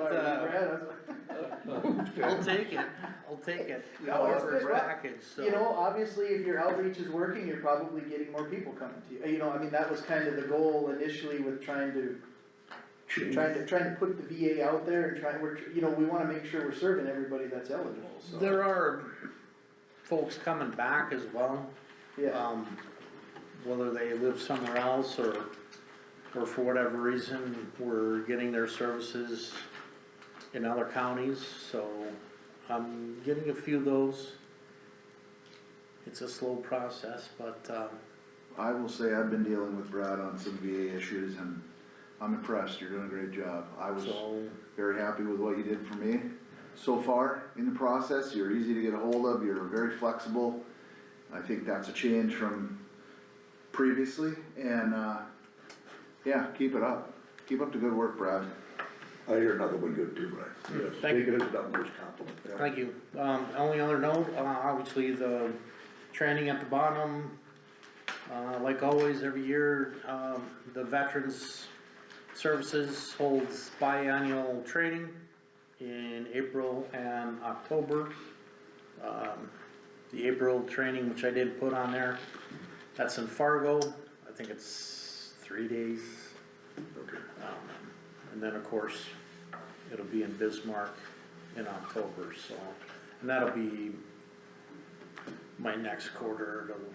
It'll be reflected on upcoming events and so forth, so. With that, that is my quarterly Okay. and final year report. Thank you, Brad. Anything else? I think you're doing great, Brad, thank you. Thank you, Appreciate it. gentlemen.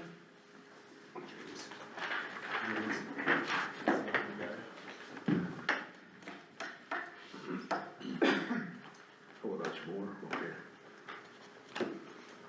Next on the agenda are the county deeds.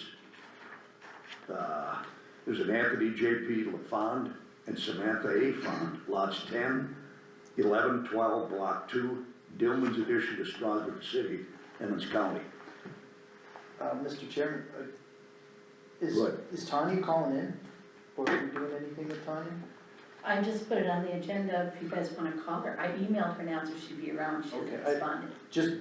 Just for a little help, I Go mean, ahead. if Tanya was a call-in, I would try and stick to that, so if anything. She's just- not calling. Okay, just a clarification on that, just usually if people are calling in, I Okay, try and stick to a 10:30, hard okay. deadline, but if she's not calling in, Yeah. it's fine, okay? Okay. How do we go about these here? Do you go one by one basis, correct? Well, it depends, like, so typically with the county deeds here, these are properties that were purchased through the auction? Yeah, these are properties that did not sell at the auction, Okay, so Strasburg City decided to buy 2 of them, okay, and we usually just sell them for $1. You usually And- sell for $1? Yeah, to the cities, we can do that. Yep. And then that other one is, that other house down in Strasburg that was owned by,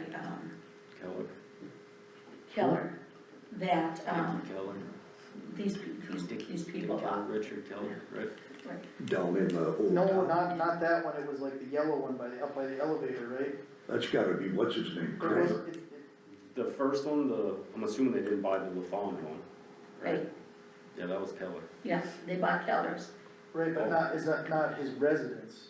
No. No, It's the second house, the one that he owned a little, like, Is that the old Andy Rice place? To the south? yeah, it's on the south, I don't know if that was Rice's or Andy Rice? well, not. I mean, The garage was and flooded and all. Yep, basically, there's these are, building city in there, right? Yep, that's Andy Rice. these are houses that were deeded to the county that are now getting deeded to the city of Strasburg and to these individuals. Yeah, So we're just approving those deeds, right, cause those properties sold for whatever the Yeah. price.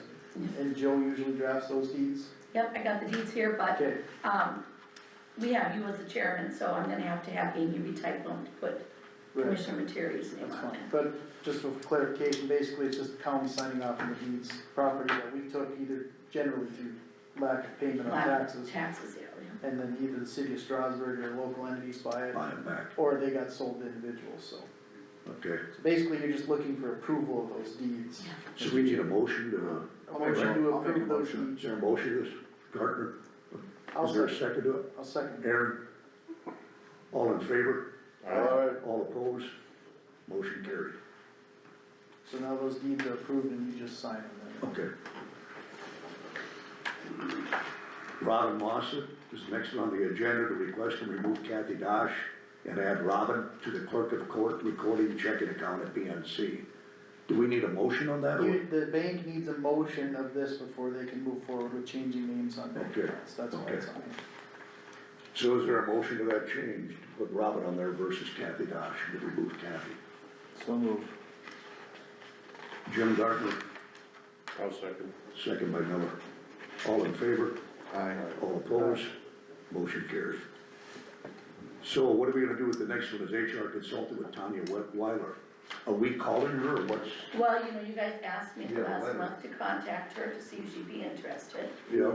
and she said we she, were looking at if she had some time, you know, to help us. I didn't get a chance to speak to anybody else. Marcy reached out, didn't she? Yeah. Yeah. I did. She said she would be interested with a limited contract to help on random occasions with just simple phone consulting. She doesn't have any time right now to be a full-time one, so I don't know what you guys want, and I asked if she'd be available by phone, but she didn't reply back. I think we should entertain, We should. at this point, I mean, it would be nice to have somebody on a little bit more, connected basis, but I think if we do a limited basis and time for that, maybe she'd be willing to do more, but I think an HR person would be a good idea. Should I have her drop a contract or something? I would say Yeah. we can at least entertain that idea if she wants to draw something up. Yeah. At least some kind of preliminary agreement as far as what she would want per phone call or per Right. hour Yeah, or right, something, yeah, and then, right. if she has any limitations, like 10 hours a month is all she's, you know, something that, but just speaking from the past experience, we've been trying for the last couple of years to get some kind of HR help consistently, you know, we had Pam Binder through Burley County that worked for a little bit, and now we've kind of been working with Tani here, but essentially from what it seems like, there's a shortage in the HR world too. And on top of that, there are several counties that are kind of partnering with other counties slash like freelance HR people, that they're just, you don't need someone 40 hours a week, but when you need them, you need them. Right. So that will be a problem. I'm sure it's come up at 6 County before, and it's come up even at the Association of County meetings, with just the inability of like a small county to, one, even hire someone, to even find someone with qualifications that you're looking for, cause let's face it, a county like us, if we're out there looking for an HR person, we're more than likely gonna end up with someone who's pretty new, which will come with its own pitfalls. Yep. And then on top of that, the increase in the budget, if there's even room to fund an office like that. So, we're gonna run into problems continually no matter what, so I think the alternative is we're just gonna have to try and, not saying you can't look for a full-time one or start that path, cause I think Evans County's, we're always in a weird position. We're a big county in every way but population. We have employees, especially with the human service zone, we have additional employees that don't even live in the county through the state programs. We have the same type of issues that big counties have, we only have 3,500 people instead of 100,000, so. Yeah. We still have those same employment type issues, I mean, even this fire department EMS type thing where it'd be nice to have some guidance from those folks, so. I think short term, we keep doing what we're doing, trying to consult with the long-term plan to try and, ideally, I think the only way Emmons County would ever make it work is if you had a multi-county partnership. 2, 3 counties conglomerate together, maybe hire one that would be in each county 1 to 2 days a week. Sometimes they're here more, there more, or somebody bites the bullet and hires someone and then agrees to contract through these other counties to cut the cost.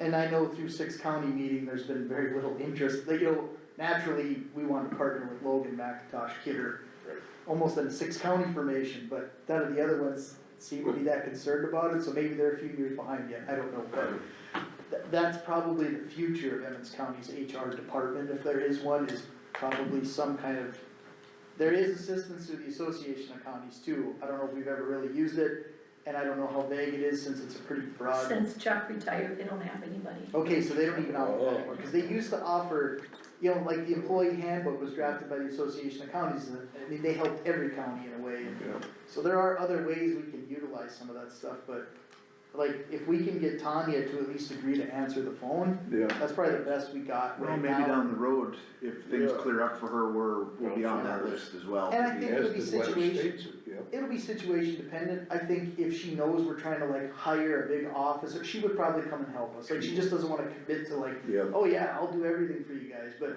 I think if you have an established relationship and it's working out fine, and you're like, hey, could you come down for a day or two and help us filter through some of these applicants? More than likely, she would probably help if she can, so it's probably the best case scenario we're gonna have. Yeah. So I think we should reach out to her and have her draw something up and get back to us, or get a contract to her and get it signed by her. I will say, as someone who's tried to contact Tanya, she is busy, Yeah. and it's tough, so I hate to put it on Marlis, but at least Marlis's job, she's consistently at the office, probably would be more available, cause I know with Tanya, it seemed like every time she wanted to call me, I'm in the middle of a job or something, and then vice versa, I wanna call her, she's got a meeting. At least Marlis can maybe reach her through email a little easier, and I would say corresponding through Marlis to see if she would, Tanya would like to draft up some kind of agreement, which she more than likely already has. Modify it to her needs that she thinks are working, if it works for us, we agree with it, that's what I think. Absolutely. Fair And enough. she's got it in this letter that she submitted. Yeah. I can propose a contract, Yeah. if you want, Yeah, there you go. I would say we're in agreement, we would like to see her contract at least. and get her on board. Fair enough. Yeah, Do we need a motion for that, or I to think approve just, this, or? I think we could give Marlis permission to just seek that contract, and if we're gonna approve that, then we probably approve it in a I meeting. think we have consensus. Yep, agreed. yes. Okay, next one then is Russ Road, County Road Department.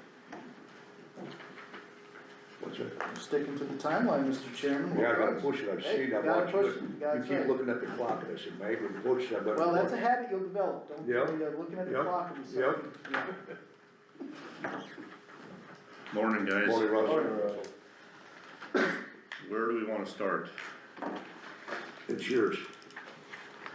Well, if it's me, I would go after that resolution right away, since that's something easy to get off the table. Sounds good, and, yeah, we did receive a bid from, for that bridge project out there by Geffro's. The low bidder was Industrial Builders.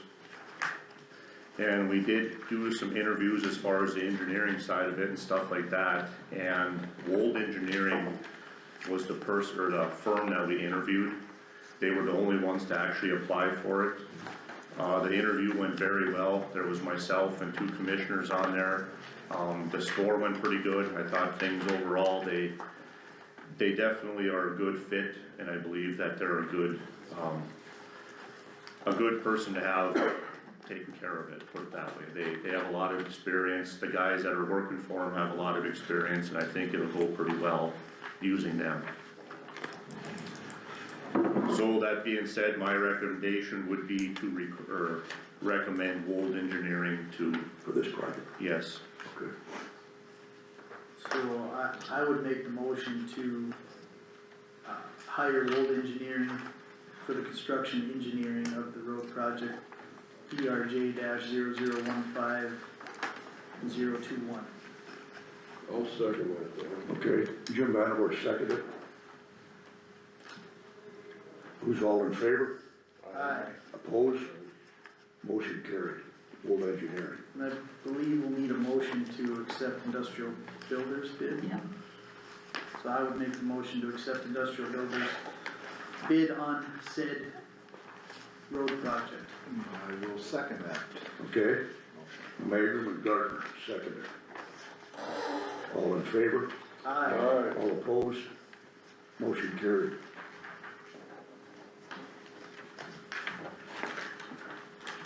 You have to sign it. You'd like to sign this, correct? Yeah.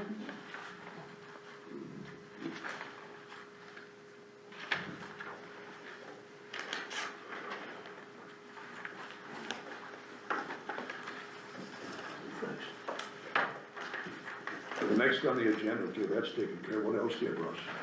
That we wanna discuss? How's it going out there? Are you getting everything you need, coming on board? And I guess I'd like to ask Robin the same thing, you're both new employees. To start back in on where we left off, I don't know if that was part of the meeting or not with the time card situation. Okay. I'd like to go over that a little bit because John is my employee and I do plan on using John out in the field a lot. So this issue is going to come up again. He was on vacation and he came in on Monday and I needed him because I only had 2 other guys, there was nobody there to help. So I took John out of the thing, okay? He came out to the field and he helped that day. That's the reason that this time card situation did not get taken care of. So, that being said, how this is set up right now, I don't know, because there's only certain people that have access to this stuff. One of them is John Ibach, the other one is Jody, right? Marlis, are you entwined in it at What do you all? mean has access to what? What are you saying?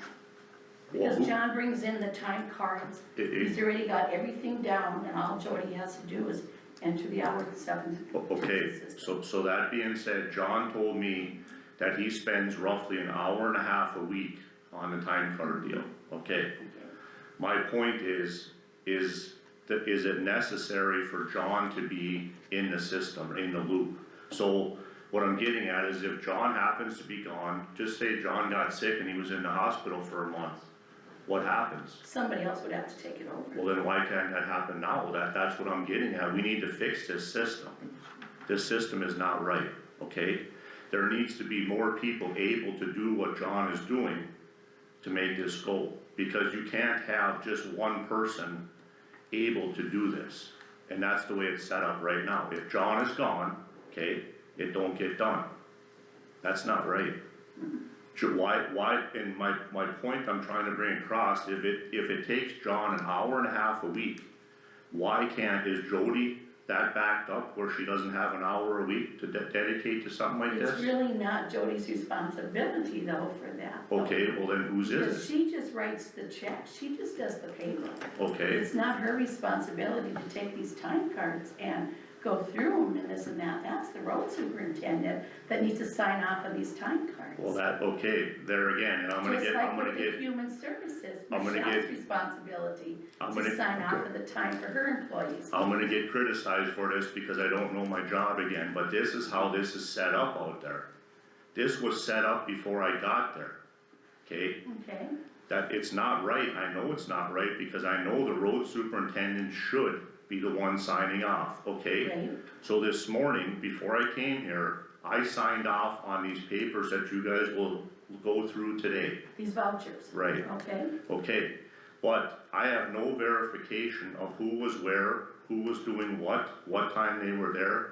That's not right, there needs to be some accountability to these people, and John does not do that. John does not leave the office, so John doesn't know if Dave Ellingson is out here working on a culvert. He just assumes that this is taking place, and I know where this is going, but I'm just gonna get this out and get this over with right now, that there is a broken system, and it needs to be fixed. and I'm not saying there isn't, but I'm just saying it's not really Jody's Well, and responsibility. I'm gonna interrupt for a second. Go ahead. It's not a broken system, it's a system in rebuild, that's the big thing, it's not, it was a pilot project for a couple months and we've had it for, I mean, we literally started it after Skylar was here, so it's been like less than 2 years.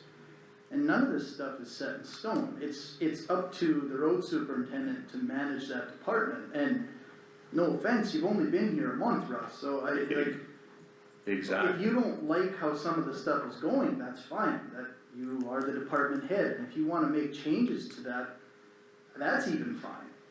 What we can have though is, we can't have changes done on the fly a month into your employment when we have a system that's at least been working. That doesn't mean it can't change, doesn't mean it can't improve, it doesn't mean you can't delegate authorities to other people.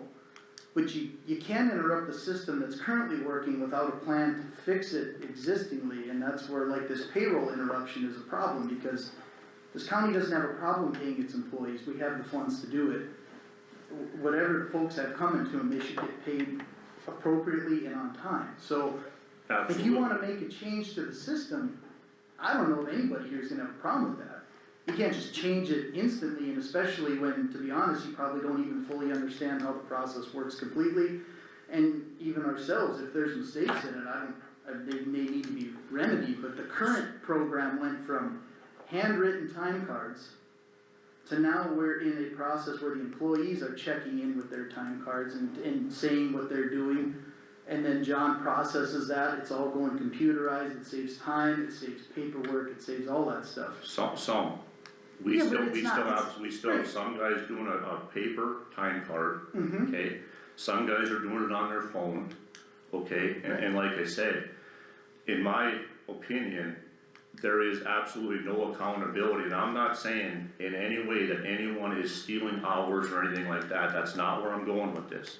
Okay, nobody's padding their time card, but there needs to be some more verification on who was there, what was there, other than a piece of little paper. That's old school, it's very old school, and we need to bring it up to date.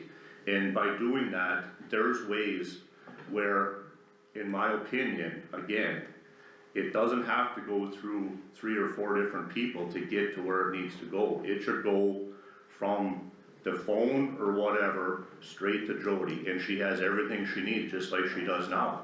I don't know what the difference would be, it's just eliminating one person. Well, I mean, again, I mean, do you have the means to, and the know-how to do this, to set this program up? Do I have Yeah. that? No, I don't have anything. Okay. I'm out here in the dark, I have a computer that has nothing on it. again, alright, again, I'm taking some frustration with this a little bit, because it's hard to say you're in the dark when you just started. You don't understand the process a little bit. Like, I don't know why this frustration is brewing, like all of a sudden we have to rebuild the hours situation. Like, learn the process, find the pitfalls and the issues that you don't like, and make corrections to it. And that's what I'm trying to Yeah, but do. you can't just do it and interrupt the payroll schedule, that's the issue I we're talking didn't about. interrupt the payroll schedule, what I'm getting at, Aaron, is this is going to come across again, because when you have it set up in, like it is right now, where there's only one person Right, that can dictate if they get paid or if they don't, yeah. okay, that's wrong. Right, but if you wanna remedy it, that's fine, but you don't remedy it in the middle of the payroll, that's the point, like, you don't go, okay, we're gonna interrupt the current system because I want this different. You start proposing changes and you integrate those changes in a timely manner, you don't just go, well, I don't care if you have to do that or not, I need you over here. The proper role would have been like, hey, John, you need to get your stuff done, and then as soon as it's done, you come out and help, and then this is a problem that we need to remedy, and then you move forward remedying that problem. That's the issue, and as far as Jody inherited a massive amount of responsibilities when Emmons County entered into the Southwood County Human Service Zone, because now she has to administer payroll from not only all the employees in the county, but an additional 30 to 40 outside the county, because once Emmons County became the host county for a 6-county state mandated regional employment situation, Jody is now the payroll manager for all those employees because they became Emmons County employees. And- So she's doing payroll for roughly 70 to 80 employees. And with the combinations of offices that we've done over the years, the auditor became the treasurer, sheriff is the 911 people. Our offices are kind of built out to the max. I mean, there's not a lot of spare time because they've already inherited responsibility. Josh is the building supervisor, like, everywhere we can combine offices, we've done that. And so now, Right, and this and is, so I don't disagree with you, Russ. What I'm trying to say is that you're trying to incorporate changes on something that can't just change overnight. It took us years to go from where we were to even where we are. I'll admit to you, it's probably not perfect, and there's probably a lot of room for improvement, but, I don't think I'm trying to change it overnight. well, it kinda seems like you did though, for the simple fact that, I mean, that payroll shouldn't even been an issue. Now going forward, if you're like, listen, from now on, this needs to change, or we need to do something different, I don't have a problem with that, that's your department, and you're gonna see the issues far before any of us. And But to say that you're in the dark is unfair, because you've been here a month, and it's Yeah. gonna take more than a month to learn some of those processes, and and in the meantime, until you've identified these pitfalls and modified them to fit how you're gonna operate the department, at least the current protocol has to keep going until you figure out a viable alternative. You can't just go, well, that's just not the way I want it, I don't think it's right. Even if you're right, you can't just change it, and especially like at the end of the year during the payroll session. That's the issue, that's the main problem. And when people, when these time cards would come in, it shouldn't be Jody's responsibility, she's got a question on this guy, get a hold of this guy, whatever. She's got a question on, she calls John, and John has it all right there for her. so then why isn't John right here? If John has all this responsibility, if John has all the responsibility, okay, John takes care of all the paperwork, all the signing off on this, John should be the guy sitting here, not me. If that's the way this system is set up, okay, so John has more responsibility and basically than I do, okay? And he has more authority than I do, which that's the way it is right now. No matter what you guys say and how you say it, if you come out there and see how it's set up, John should be the person sitting here, not me. That's not right, Russ. Well, that's my gripe, and I'm not starting to try to start an argument, but if I'm gonna be the boss, then I should have the authority to be the boss. And right now, I don't have that authority. Here, is he willing to work with you, Russ?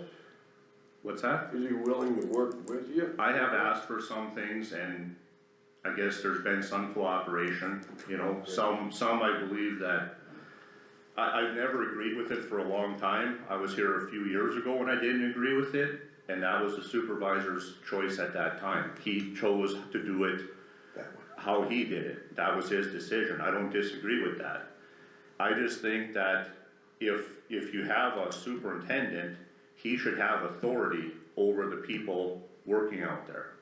Can you do the time card yourself then? I suppose I could, I don't see why I couldn't. Right. That's my thing, but I don't even see a time card. Well, as the most tenured member of this board, which is crazy to say since I'm still the youngest, but a little history lesson is when I first became county commissioner, see, all these roles and responsibilities, all these duties fall on the superintendent. I mean, the time cards and everything, they are your responsibility. Right? and I'm not saying that to insult you, I'm saying that's the reason it's not Jody's job is cause it's your job. And I wanna I never said it was Jody's job. Where I'm going with that, guys, is right now, the end result is Jody. So that's where I was kinda going with this, is why does it have to go through John to get to Jody? Well, You that's, sign the cards, do you not, for approval, right? Today I did, Right? yes. Yeah. But I have no verification. John is doing this on a daily basis, or however he does it on a weekly basis, right? John doesn't know if these guys were here or weren't there. And that's not right, guys. We need to know, and again, I'm not accusing anyone of anything, but we need to know where these guys were. Because there's gonna be repercussion for what I'm doing right now, okay? It's gonna come again. There's gonna be records of this, records of that. There's no verification of those records, and that's not right. well, that's because John wasn't the only firewall to that. It was the superintendent and John working together, but John was doing the processing side so the superintendent could be out superintending. That was the point. Cause when Francis originally had requested that type of position, it's because Francis said there was no way that he could go out and manage the projects and look at the roads and meet with the people that wanna meet with them, and meet with Ken or MDU or anybody on all these different things that they want the superintendent to do. And also manage things like bidding out the fuel and making sure that there's different things. It was a delegation of duties that the superintendent could focus more on, being the road superintendent. Right. And that's exactly why this is the route that came about, is because John was kind of doing that loosely for Nick. I mean, he was helping out with things, but it wasn't really his job. He was still running some equipment. And he was the likely, or the best candidate, because he had the knowledge of the road department, but still had the abilities to do these paperwork. And that's the reason this position came about. John also puts together the budget, and he also does the light meetings on things like these bridge projects and stuff when the superintendent couldn't do it. At least it was a delegated role and not just, well, he gets paid the same as everybody else, but he's gotta do all this extra crap. That doesn't mean that the position absolutely has to stay in that way, shape, or form, it's just that was the history of it and why it was created that way. Now that you're the superintendent, if you wanna delegate that department differently, you have that authority. So by saying that even John has more authority than you, that's not the case. Now, obviously, he has more information than you, cause you haven't been here as long as he has, and so he knows a few more things, but over time, as you grow into the position and learn it and understand it, you'll be able to make modifications that you want to fit the way you wanna run the department. That's the point I'm trying to make here. Like, you can't come in and in a month understand all your roles, duties, and obligations, and then try and modify them, and especially in the middle of a season, which is whether it's end of the year, payroll, functions of the department that happen no matter who's the superintendent. But you So need, that's where- in order to do that stuff, Aaron, you need access. Right, but you need to gain that access, like, you've only been here a month, you're not gonna have access to all these things. Commissioner Materi made the comment, he's been here 2 years, he doesn't feel like he's been long enough to be a chairman. You've been here a month, and you have to understand the role of probably the most important position in the county, short of the sheriff, which is the road superintendent. Well, if he It's- doesn't have access to that information. And you know, how's he Russ, I gonna think learn? what you need to do is you and John just need to sit down Yeah. and go through what Right. he does, because you know, I'm just gonna come out and say it. I've been here for 18 years, I've gone through a lot of FEMA disasters, a lot of snow emergency disasters. What John does out there, that paperwork that he does helps us so much getting through a FEMA disaster. When we had that snow emergency, I had to fill out a bunch of forms to send them into, North Dakota Emergency Management System so we could get reimbursed. So what I is- called John on a lot of stuff and he brought it all in, he had everything down to a T. When our Okay. auditors were here this year again, they needed so much information from that road department. I had called John to come in and sit down with them.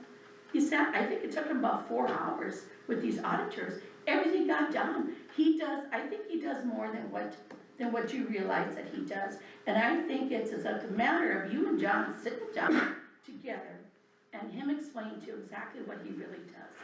Because we've been through a FEMA disaster before where we didn't have nothing.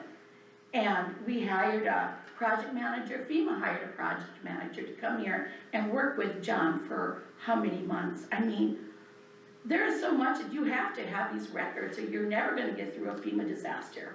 When the state appropriates money for an emergency disaster, you need these records, you're never gonna get through that disaster. I mean, he does all this stuff. And that did happen. When the guys are all putting gravel on a road, how many loads of gravel? He's got all that in there. Well, and I was just gonna Okay, go add, ahead. I was just gonna piggyback one thing to that though, Marlis is correct, another reason why we moved this direction is because when we had 120 frost blow, whatever it was, when Francis had taken over, Yes. we had fixed those without properly documenting them, and we missed out on tens if not hundreds of thousands Yes. of dollars because we didn't follow the proper processes, because we didn't have people in place to track that. We just went out and did the work, which was great, we fixed the spots, we did the job.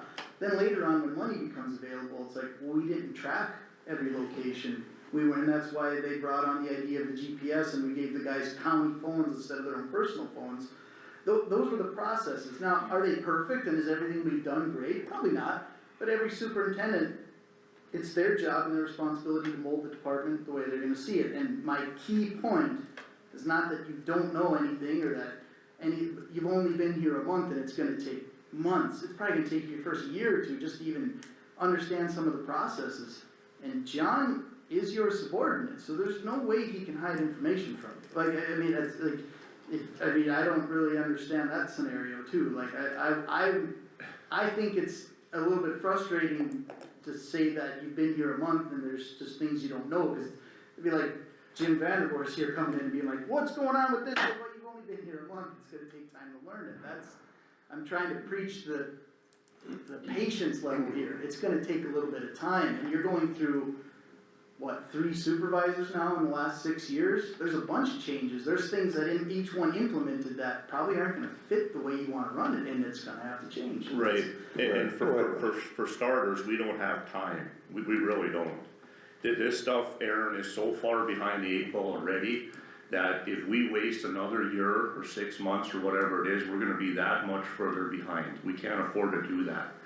These people of Emmons County wanna see some progress out there, and that's why I came here. If things are gonna stay the same, we're gonna do everything the same, there's really no reason that I need to be here, there really isn't. And that's just I'm being flat out honest with you guys. If you want it to stay the same, and you don't want these changes to happen, and I have to come here and argue over everything that we wanna do, then I don't need to be here. It's that plain and simple. That's where I'm at. It's nothing against anyone, but if we need to stay the same, I'm not your guy to be sitting here. When we first started this meeting, it was about a transition to new management, or new commission chairman.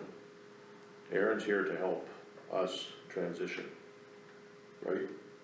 Yeah, I'm a member of this board like anybody else, Right. I'm nobody's daddy. So, the road department is now transitioning. We need more than one person that knows what's going on. If something would happen to John now, it's in disarray.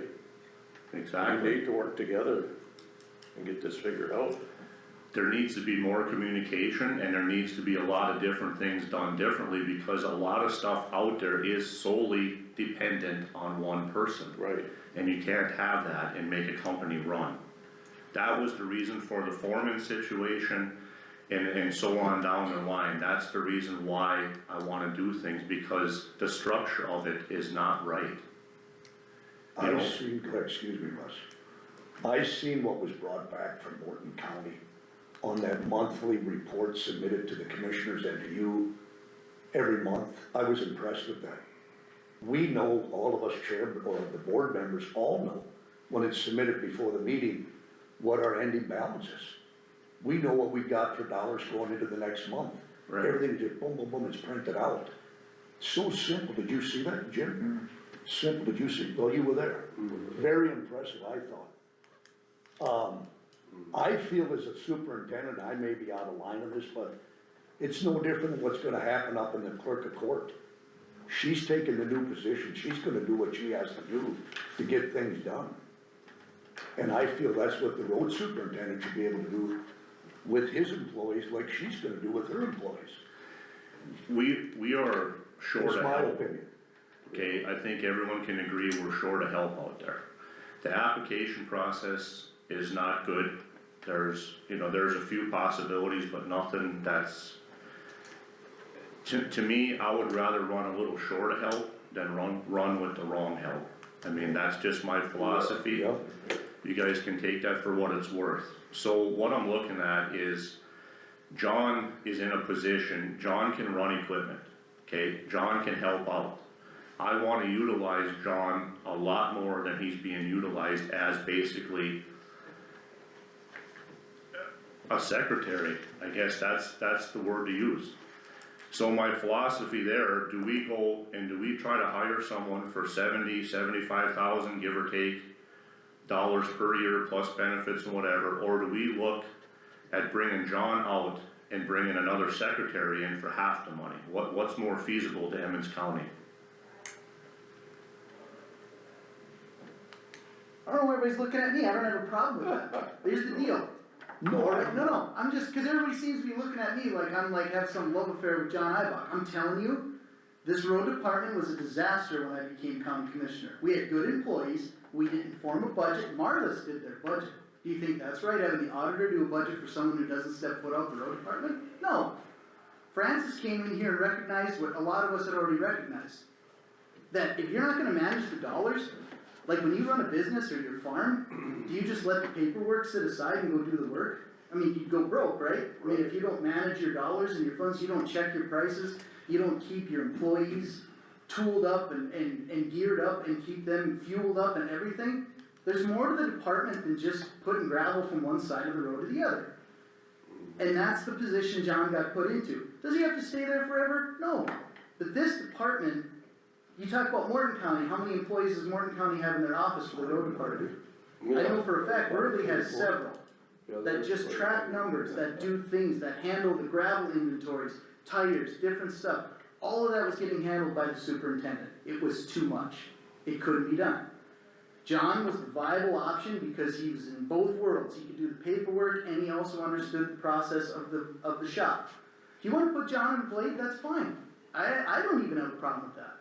But if you're gonna get a secretary, you're gonna have to get somebody that knows how to manage this stuff and do it, or be able to be trained to do it. Cause it's all gonna fall on your plate. That's the job. That's why these things are getting delegated out. And so, just remember that responsibility, if things aren't getting tracked, if you don't know your gravel numbers, if you're not getting your fuel bids done on time, if you're overrunning on your budgets, that's gonna be your responsibility.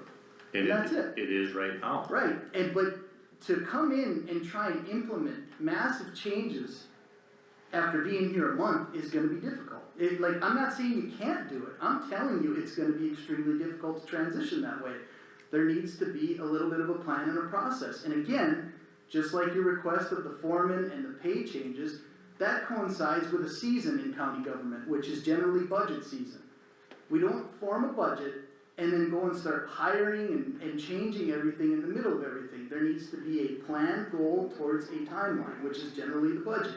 So the proper thing to do would be to understand every aspect of the department and start implementing your changes for June, July, August, which is when the budget season comes in, and then you go, okay, you wanna move John out, you wanna add another person into that office. We didn't budget for that I know of. We budgeted for another road department employee, for another blade operator that I remember, we tried staffing that, so those are the things that have to come with a season, and that's what I'm trying to preach, is the patience of it. Like your first 6 months to a year, you're not gonna be able to just overturn everything. Because this isn't the private world, Russ. I know you come from the private world, just like I do. You're the boss, you wanna make changes. I get it, Aaron. But there's And struggles with again, that. if I'm gonna sit here for a year or 2 years or whatever, I'm sorry guys, but I'm not your guy.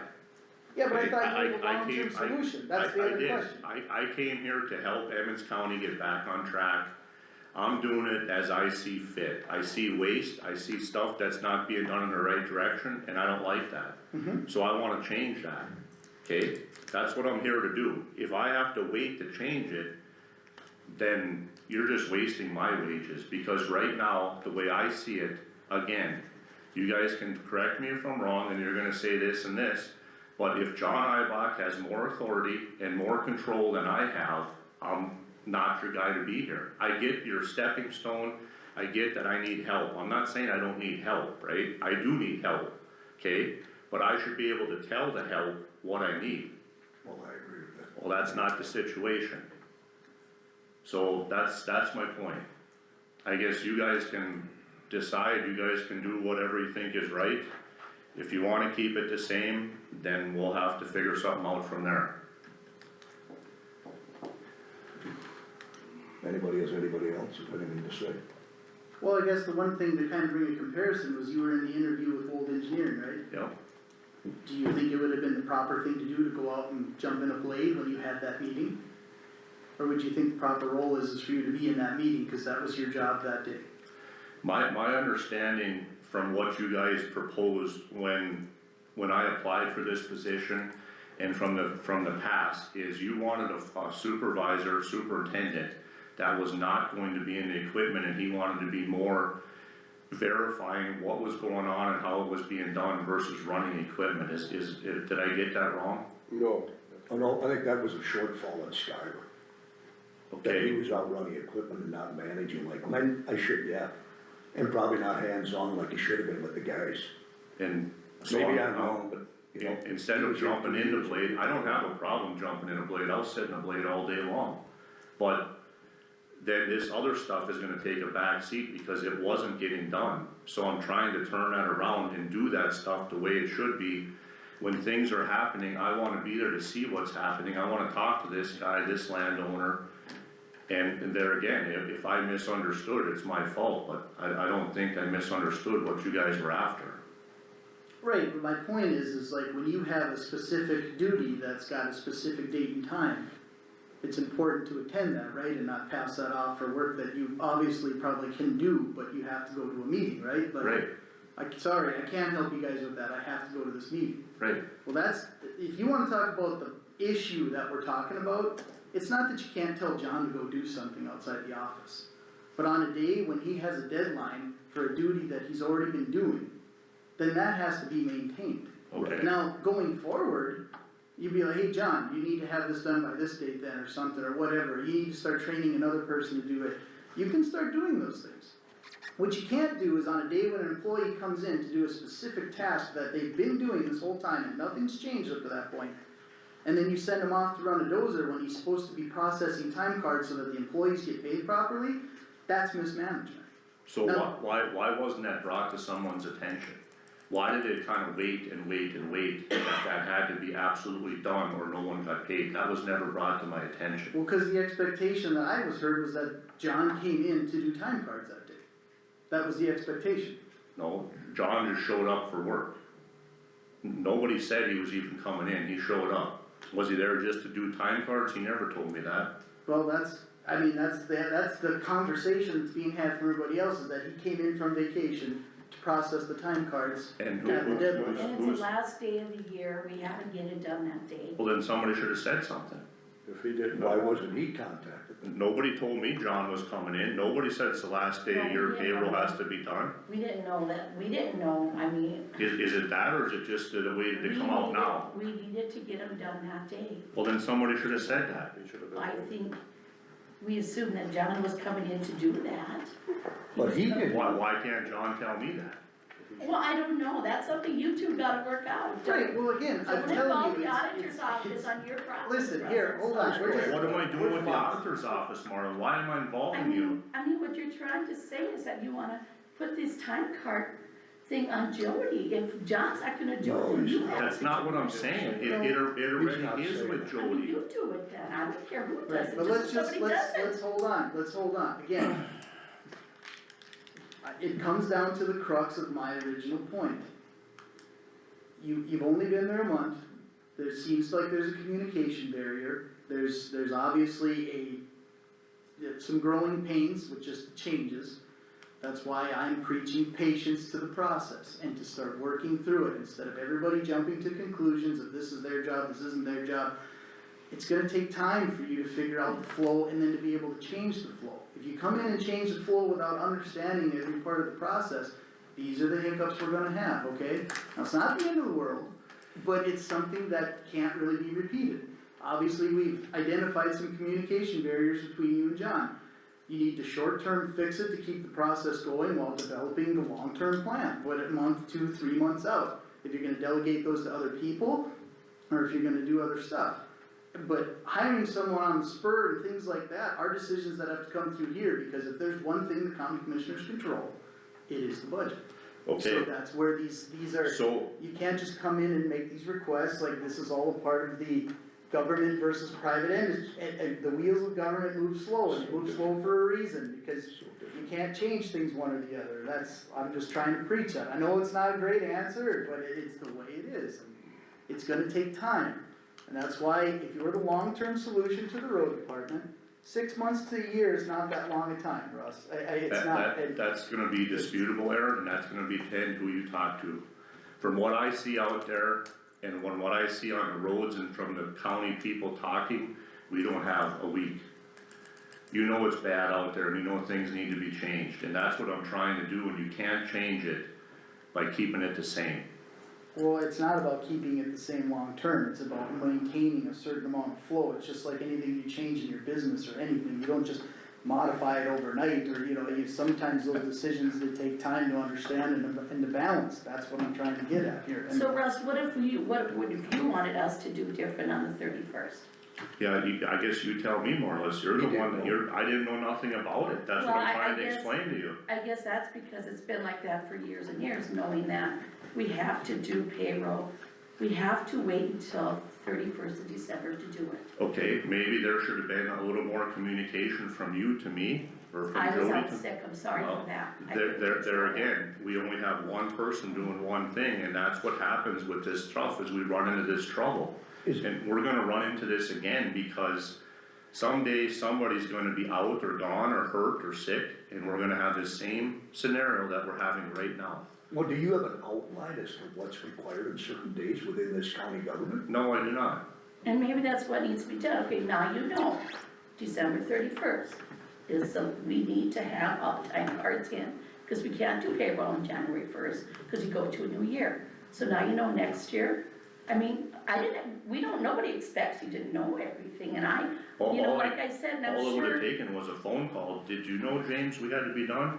No. Wait, or Dan? I didn't know it. Jim? Aaron, probably the only one that knew that we had to be in by 31st for payroll, right? Well, John knew it, I didn't. Well, and him and Jody worked together on that stuff, so they got it done. What John should give you as the superintendent, I'm just speaking from the cuff, an outline on these certain dates on deadline dates Yeah. that would be nice. within the county network, I would Yes, think. that would be good. There should be a lot more communication from what I see, that there's a lack of communication in every department from what I see. It's not out there. Whether it's because there's disgruntled employees that people don't wanna say it, they wanna see you fail, it can be all the above. But at some point, it has to be addressed, and it has to be done sooner than later. We can't wait to do this stuff. This is simple, day-to-day activities that we're already failing at, or I'm failing at, and I don't like to do that. I'm not here to fail. If I'm gonna be set up to fail, I'm gonna walk away before I fail. That's my words to you guys. If we wanna change it, I'm all for it, and that's where I'll leave it. Any more input from anybody else on the board here? What's your normal day start out like, Russ? You go down to the shop, I go out here to the shop, I meet with the guys, I'm usually in contact with the Strasburg, Hazelton guys, and we get sorted out from there and take it from there, is usually how it's been going. yeah. But as far as anything else, on the computers or any other information, you're in the dark, right? According to me, yes. I don't have access to stuff that I need. I have to come either into Marlis and ask her for this, or go ask John. Well, then when John's on vacation for 2 weeks, I had nothing. Yeah, so, And again, I'm gonna be belittled for that, but that's the way it is. There is no access to nothing, because I don't have the password to the computers. I don't wanna be on John's computer, because he does have emails that I probably shouldn't see, and vice versa. But I feel I should be entitled to my own computer, so I have my own stuff to look at and go through. Well, then do it. Get your own computer, have NRG set you up. Okay, if that's all I need, I'll go do it. I mean, I don't know what you're trying to get from our office. I didn't ask you for nothing. Oh, okay. You asked me. And your network for IT support is who? Energy. NRG, okay. I'm not asking anything from the auditor's office, Marlis. My point being with this time card situation is I'm trying to figure out, and I don't know because I've never seen a time card, okay? So I don't know why it has to go to John and then to Jody. The final person, from my understanding, is Jody, is that correct? Well, she has to. Okay, so why does it have to go through John, that's my question. Yeah, but Jody's not the final person. He Jody's was. not, Jody's not the final person, Jody cuts the checks. Right. The superintendent, and then delegated to John Ibach is the final spot, and then it just goes on Jody's desk and she pays the bill, she doesn't verify anybody's hours, she doesn't. Right. The only thing she manages probably is some vacation time and thing, whatever part of the software delegates that, but the duties of every department is to get their payroll submissions to Jody. So why is it John Ibach's duty to verify the hours? It's John Ibach's and the road superintendents. That was the system we created because we had issues with time cards. So it went from everybody independently handing them into Jody to now they siphon through the road superintendent and then John, because he was delegated that. So shouldn't there be some accountability to these time cards? So Well, there what's- is what- accountability built into it because the superintendent's supposed to be looking over it. You manage the department. I don't understand like this roadblock we're hitting. It's not our job to make sure they're all blading those spots. It's your job. Absolutely, Right. but I don't know what they write on their time card, cause I don't see them. Well, you haven't been here long enough to understand the process. I don't know what How you. long think. do think it I doesn't- need we keep hitting before I this get that roadblock. permission, Aaron? How long do I have to be What there? permission? You can ask for it at any moment. You're the department head. You go to John when you leave here and go, teach me this process and what are the verifications? And then you find out the issues that you don't like or you think need to be fixed and you make those changes. Alright, You're I not don't- getting it, are you? huh? You're not getting that cooperation. How can he get it? He's been here a month. Like, I don't understand why we're talking about this. It'd be different if he's here 2 years, didn't have access to stuff. He's been here a month. I don't get that. Like, I don't know why we're even really discussing this. It's a communication and knowledge shortfall because of your lack of experience at the moment. It's not an offensive comment, it's a fact. It's lack of experience is how you look at it. To be road superintendent, how long have you been a county road superintendent? 1 month, Aaron. That's my point. That's all I'm And saying. that's That what wasn't I'm an saying. offensive If- comment. guys. It's not an offensive If I comment. have to continue to go through the hoops for a year or 2 years, whatever, again, I'm just gonna lay it out there. Maybe look for someone else, guys. Russ, That's what I'm just I telling you think you guys. should, if I could say something. If I gotta fight with the auditor, I gotta fight with the commissioners every month, month after month, then I gotta fight with the newspaper, you guys can have it back. I'm not here to fight, I'm here to help, and I'm here to make changes, that's what I'm here to do. And I know I can do it, but I need some support on the backside, okay? I'm not being accused of the employees not getting paid. That's crazy, because that was not my decision not to pay anyone. No one told me that this had to be done on this day or no one gets paid, okay? If I'd have known that, right, then John would've, I don't know, I guess he'd had some time to do the time cards. If John came specifically to do time cards, I was not aware of that. He didn't tell you that. No, he did not tell me that. That takes an hour and a half. According to what he said, that's what he spends per week to do time cards, yes. Could you do that in an hour and a half? I'm sure Probably Given, wouldn't. Has he sat down? Have you asked him? no, we haven't Okay. sat down. Okay. Everyone's been on vacation here for 2 weeks, basically, since these holidays. Between the holidays and vacation, they've been gone for quite a while. Well, I know this is gonna come out as offensive, but it's another learning curve. Where at the end of the year, you have a maximum amount of hours you can carry over. Mhm. And these guys, especially the most tenured ones, they accrue as much hours as they need to burn. They're always burning down to their 200, so they always have time to burn. Cause the issue we run into when we have ugly storm years is we always have to forgive it, right? Because we have to have them on the roads. Now we're having a year where we don't have a lot of snow. The guys burn their time at the end of the year, okay? If you don't wanna allow that, that's fine. This vacation time should be approved by the superintendent. That's all part of the handbook process. Again, as the transition came at the end of the year and you only being here a month, those are hiccups we're going to run into. There's no reason to get upset about it. There's no reason. I'm not upset. What I'm That's- upset about. Russ, let's just, I'm- it's, Come on, guys. Yeah. I'm upset because I'm being accused of not paying the employees, and that is not the truth. That is not the truth, and I'm gonna tell you that again. I did not know no one gets paid unless this got done. Well, and I don't think No the, I one don't is think made the, on that, let's right, let that be. right, and the intent wasn't to not pay the guys, I agree with you, I do. What happened was, the situation was, is that it wasn't allowed for the process to be completed before the guys get paid, it was a mistake, it happens.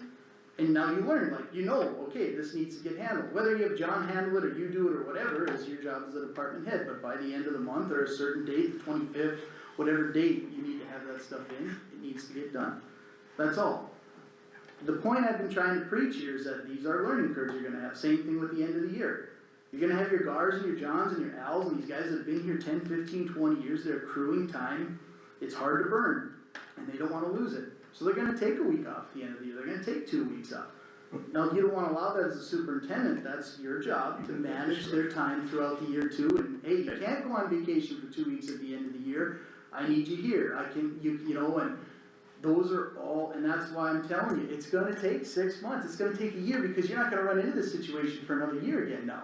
You're gonna have guys go through the whole year and hardly take any vacation, all of a sudden they're gonna have 60 hours at the end of the year, and that's, those are the struggles. Isn't really the issue that they were on vacation. The issue was, and again, I can't look because it's erased right now, but they have a board where they write their vacation down. Is that chalkboard out there? Yes. So do they text you when they're taking vacation, so you have it on a document, on a text message? Well, since then they have, but before I got there, like Aaron's saying, this stuff was already written down supposedly, right? If I remember right, and I'd have to go back, but I'm pretty sure John was on vacation that day, okay? And I came to work and he was there, right? So, you're on vacation, but you're here, but you're on vacation, and then you're supposed to do this payroll thing because it has to be done. There needs to be a lot more communication and verification of what's happening out there. There does. And it's old school, and a lot of the people out there are actually old school. It's been a very lax system, and they wanna keep it that way. I don't blame them, because they have kind of control of what takes place. Some of it's good, some of it's bad. I guess if I was in that position, I would probably want it as well. But you gotta have some type of a system in place and some type of a plan, especially on my side of it. How are you supposed to plan anything for the next couple days or this or that when you got people coming and going on their own time? And I get it, things change. I mean, there's an exception here and there. I'm not saying it can't ever happen, but there's gotta be some type of accountability on that side of it too. You just can't have a free-for-all with everything going on. And I wanna, Then I'd say, Russ, then you're the one, and then maybe I'm wrong in this guy, I don't wanna step over my boundary. Then it's up to you to make those changes and introduce them, just do it as a manager. That's your department. Am I wrong? No, and No. most of the issues that have come up here are issues that you need to take care of. They're yours. And on top of that, the reason why it was a free-for-all too is because we also didn't have a superintendent for 2 or 3 months, and the guys were running the department themselves. Even that vacation was probably written down before you came, them guys already made plans. These are small hiccups in the transition of you taking over. absolutely, That's right, and it's things that can be corrected, there's nobody here at this table stopping you from making those corrections. It's that, like, today, yeah, it's gonna be difficult, but long-term, the department is, unless I'm wrong, we view the department as his, not he's the department head. It's his department. So we hired you to do. I'm preaching patience that it's not gonna happen overnight, and if you're frustrated it's not gonna happen overnight, you're gonna be frustrated, because these are difficult changes to make, Russ. It's a different world, because I have a tough time from the private sector to come on a government entity, because you got an idea, but you gotta get board approval, and it doesn't happen overnight. You wish it did, but it doesn't. so But I'm saying your department though, as the department head, you're entitled, in my opinion, to make your changes that you need, and you're entitled to find out what's going on, so you can run your department efficiently. well, that's all I'm trying to do. Yeah, Well, and some of them changes, they're gonna take some time because you're gonna get pushback. And, well, absolutely, and Well, and you can't shove it down everybody's throat immediately, or you can't shove every idea down everybody's throat, or you're gonna be the only guy showing up out there. Right. You know, but I think It looks like we're all on board saying that it's your department. Those changes that you feel need to be made can be made. And there's no intention for anyone to lose their job. There was a lot of discussion before I got here. They're all gonna quit, they're half gonna quit. So far, they're all there, okay? So that was all talk on the street, whatever. Yeah. Does someone wanna leave? Probably. Someone gonna leave, that might happen, you know what I mean? But the deal is, these changes that I wanna implement are minor changes to everyone, and it's not gonna affect anyone's lifestyle. Okay, everyone's gonna be able to still have a paycheck, that whole stuff like that. It's a few minor changes that I don't really think is a big deal to anybody, I really don't. But there seems to be a lot of opposition to some of this because first they didn't wanna do it, now they wanna do it, okay? So then this and this, well, this guy wants to do that guy wants to do this. At some point, we have to make some rules and we have to have some regulations, and that's the way it's gonna be. If we lose a guy or two, then I guess the way I look at it, we lose a guy or two. I don't know, I don't know what to really say, but again, I'm not gonna come here month after month and go back and forth over little stuff and get accused of this and accused of that. No. For one thing, the communication, if that was the situation, Marlis, it was as simple as, if you were on vacation, it was as simple as Jody calling me and saying, we need to have this done today to get this taken care of. It was that simple. That didn't happen. Well, it could've been simpler if John had just said, I need to get this done, 'cause it's the That's last why. day. Yeah, right, he should've just told Give me. me an part hour of to this- finish this and I'll, yeah, whatever, but he didn't. Well, yeah, I guess hindsight, it could have been done 5 different ways, but communication is probably the main thing. Yeah, or lack of it, right. Well, again, you're not gonna build that in a month, that's why I'm preaching patience, it's not gonna happen in a month, it's just not. But I can tell you another thing, that department needs that secretary position. If you work it out with John and he goes out to the field or quits or whatever, that's your department. But you can't handle all that, and I'm not saying it cause you don't have the abilities, we've tried it, it doesn't work. I agree. That's why we did what we did, so. I agree. Now, if you think you can fill that position going forward, you think you can create a secretary position at maybe a cost savings to the county while also implementing John out in the field, and everything's working out in your department and it's fine, I don't see a problem with this on the board.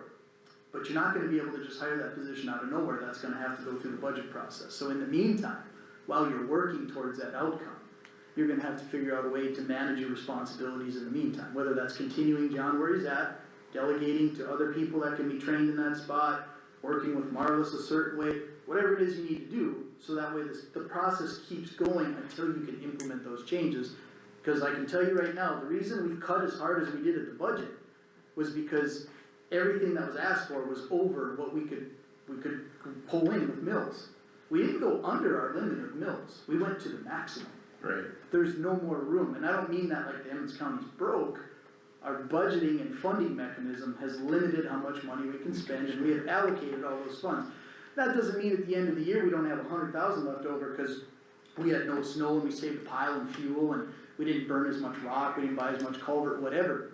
But you can't use those numbers in hopes of using that to pay another employee.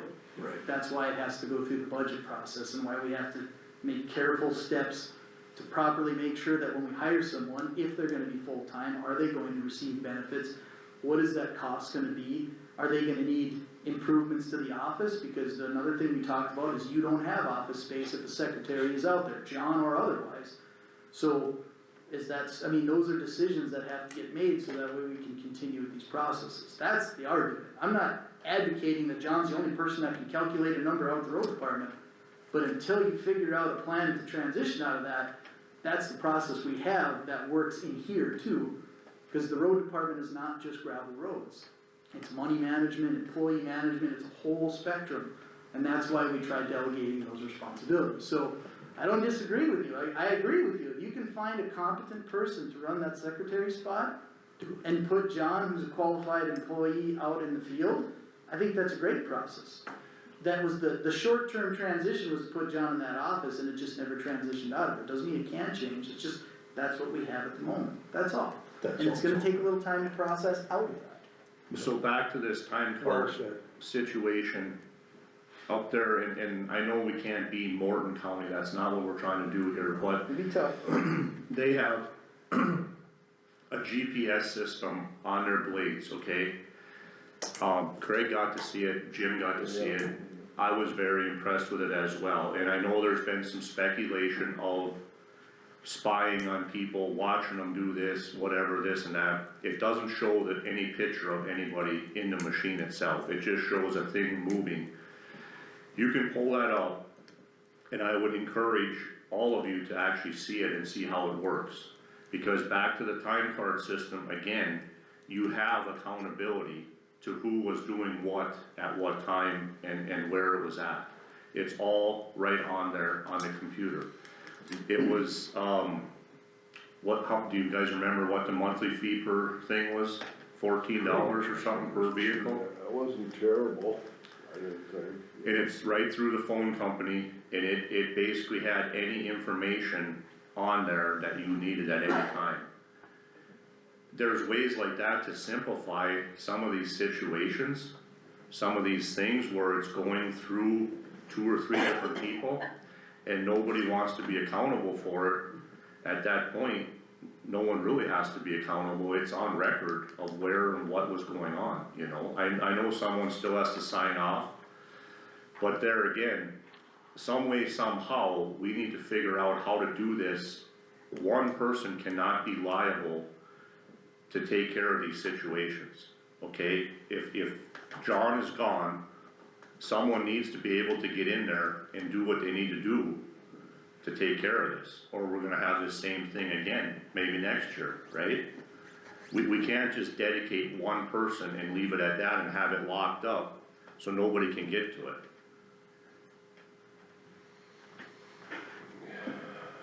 I agree. I mean, anything else? I think we agree with you on that process, and Yeah, that's, you were hired to find out how to move that process in the direction that you want. yeah, Whether it be finding another person out there that does that trains as well, or it's you, or, and if you wanna move towards, like Commissioner Magrum said, a secretary, that's fine to move in that direction, but you have to, if you want more accountability or more people with the ability to do that, that's what you need to decide and figure out how you're gonna get to that direction, until we can get to the budget process. And that comes back to accessibility.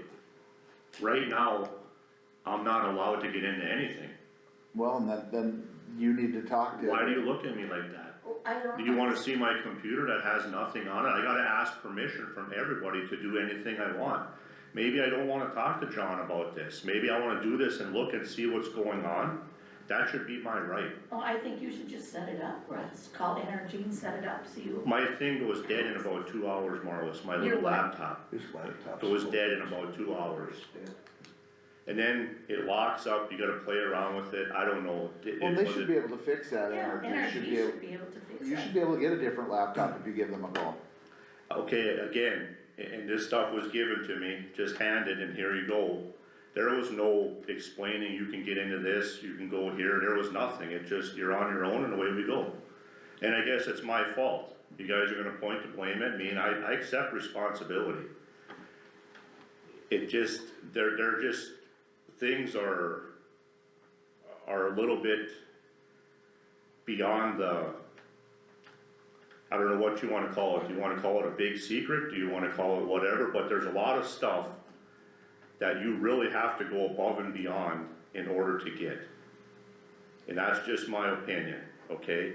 You shouldn't have to go to these extremes. In a position that I'm in, I should have this stuff available to me instead of having to go through 2 or 3 different people sometimes to get what I need. Well, I think you should be able to get that through NRG, right?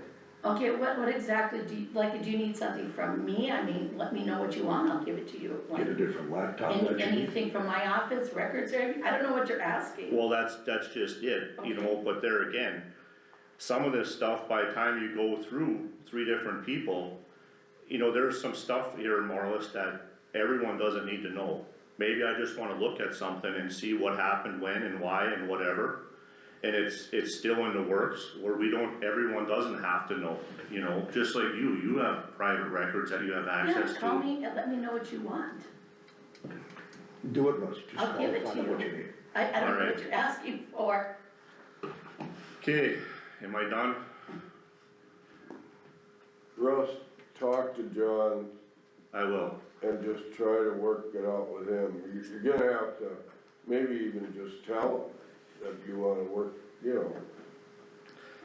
Gotta share that a little bit and learn it, you know. There does, right now, the place is set up for one person, that's all it's set up for out there, so. You know, you're stepping on each other, you're stepping on each other's toes, I'm in his space, he's in my space.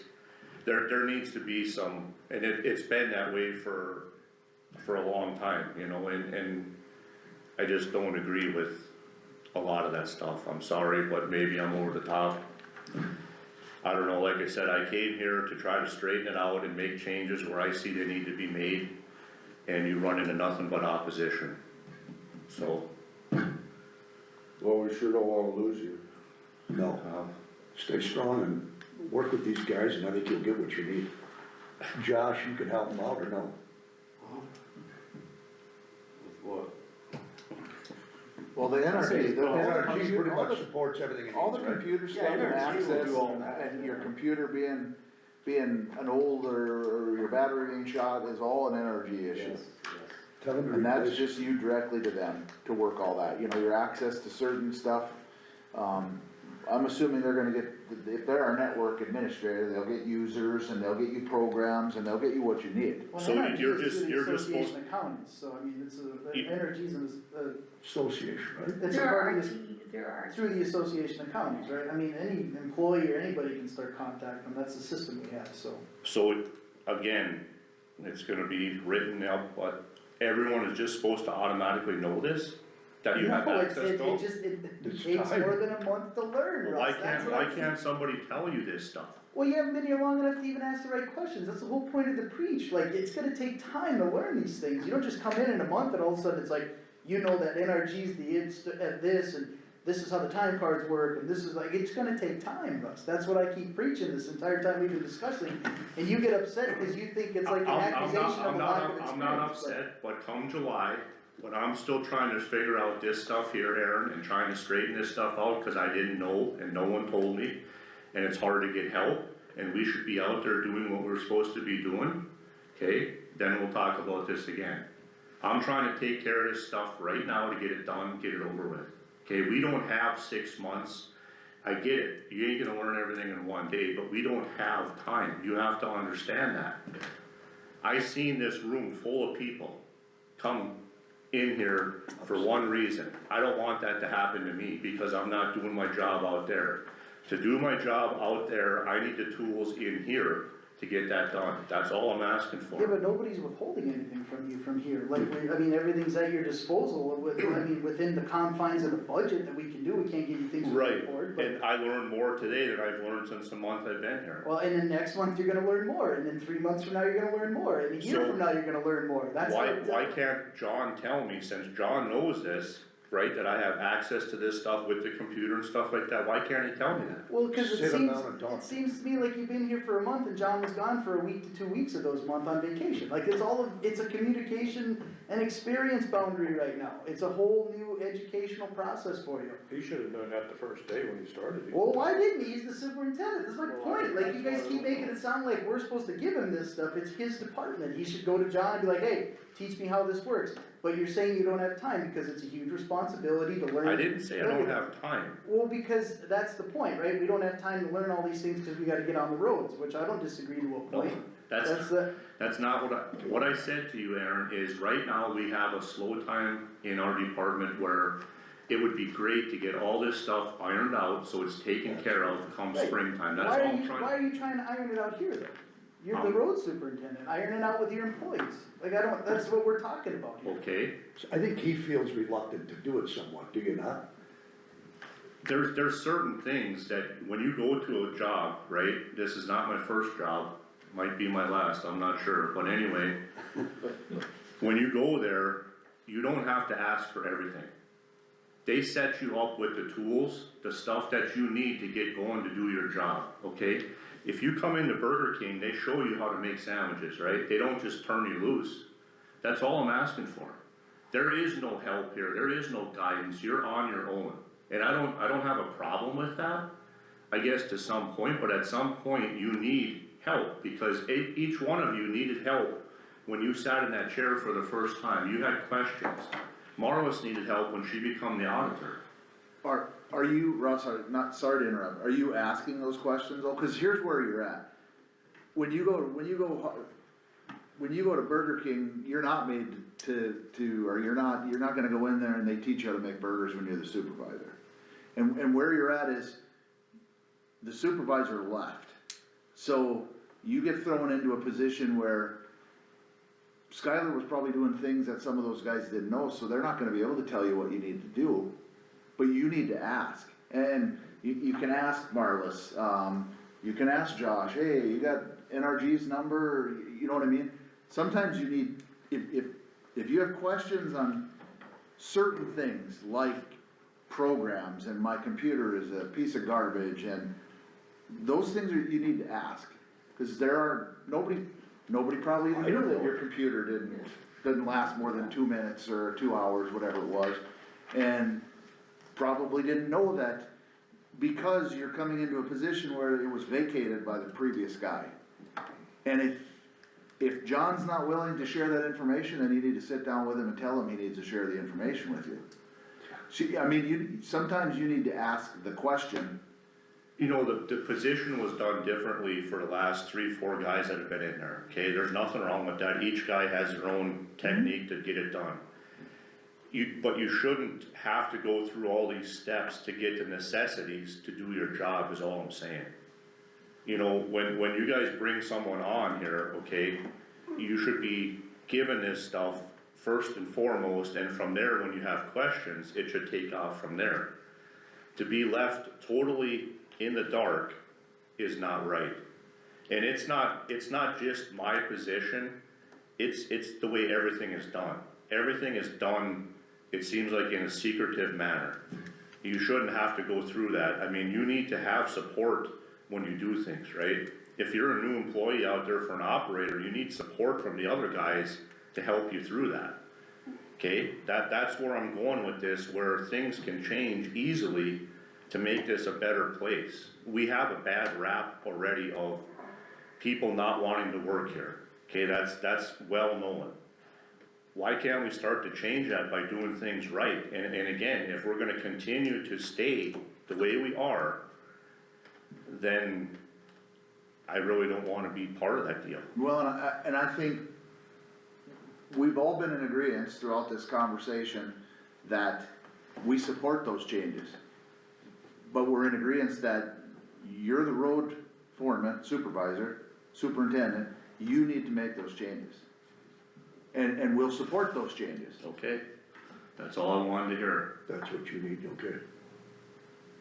I will make them accordingly and no, nothing personal to anyone, you know, like I said, but there will be pushback, I'm sure. Oh, and I'm sure there is, and that's where I tell you, not every change can be implemented immediately. You might have to work your way into some of these changes to keep some of these guys. Right. Everybody fights change. In the military, I had 7 different bosses in 15 years, and every one of them I was a budget guy, and they ran their budget differently, every one of them.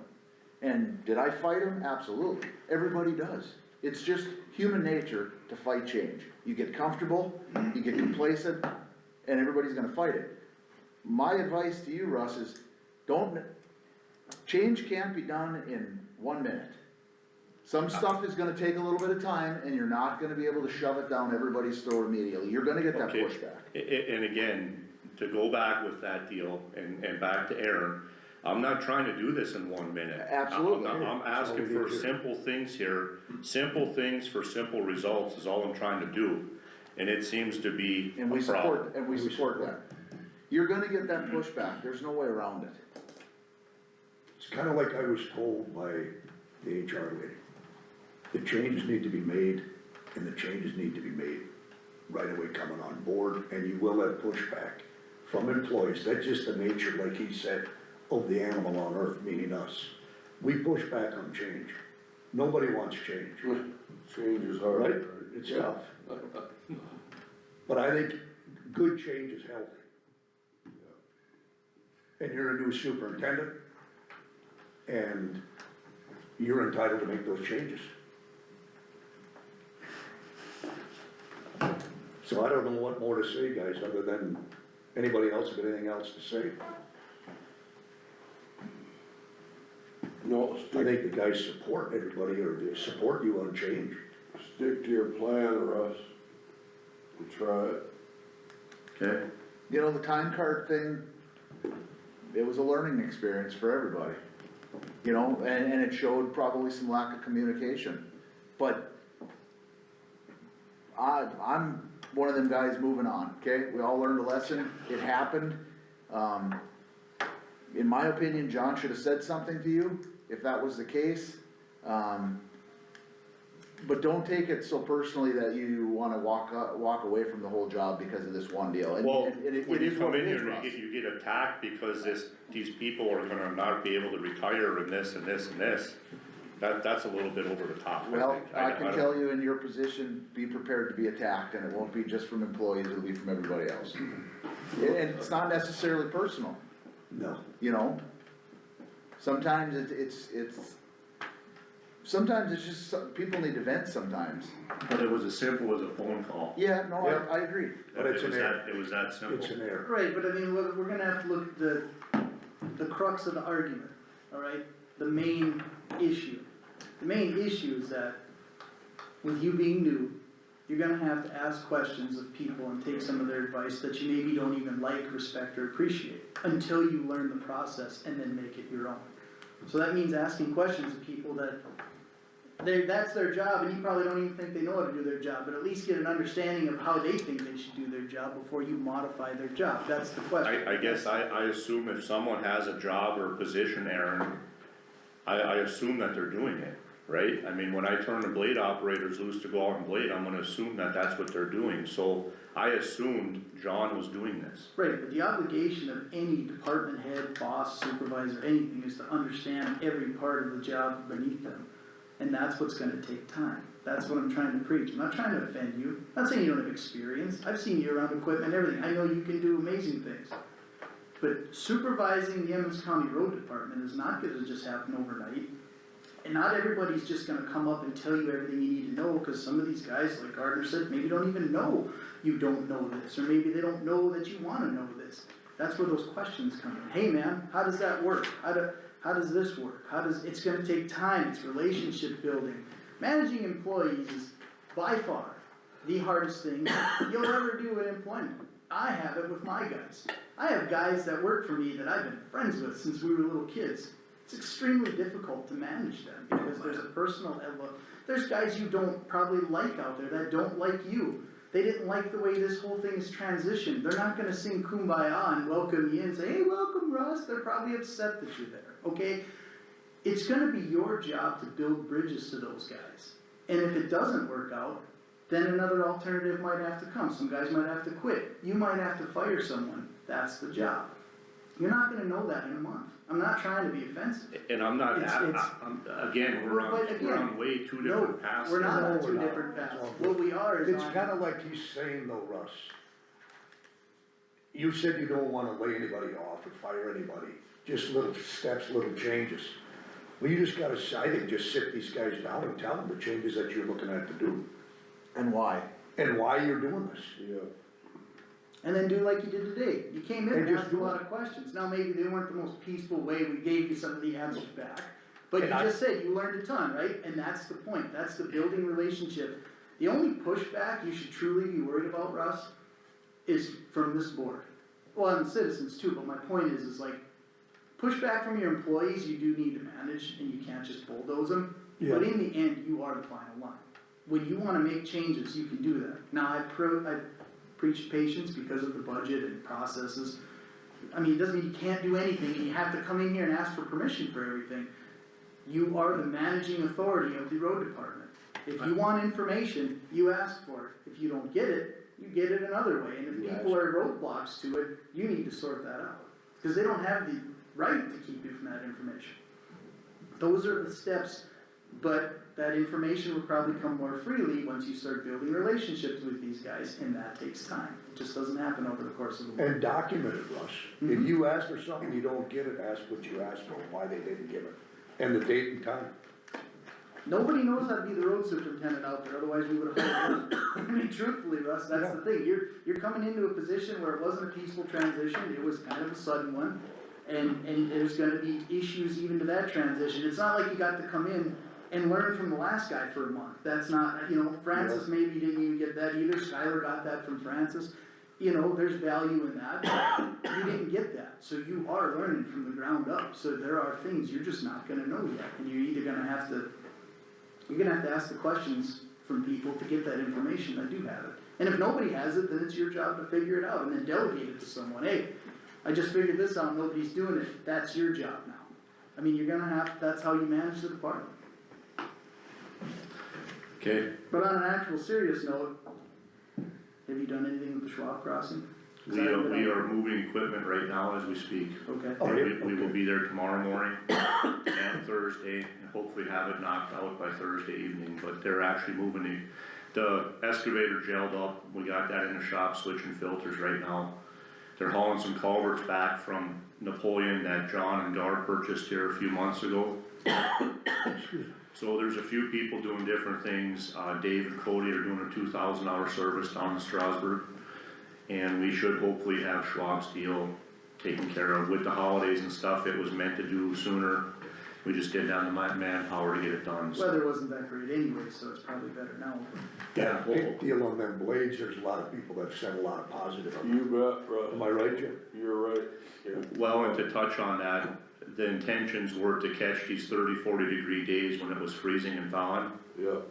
Some of that didn't work, and some of them roads are getting washboardy again, just because it didn't freeze down like it should. We rolled the dice, got some out, and now they're coming back, so hopefully we can continue to kind of work with it the best we can and go from there. Well, But it sure helped from what it was, I tell you that, so, yeah.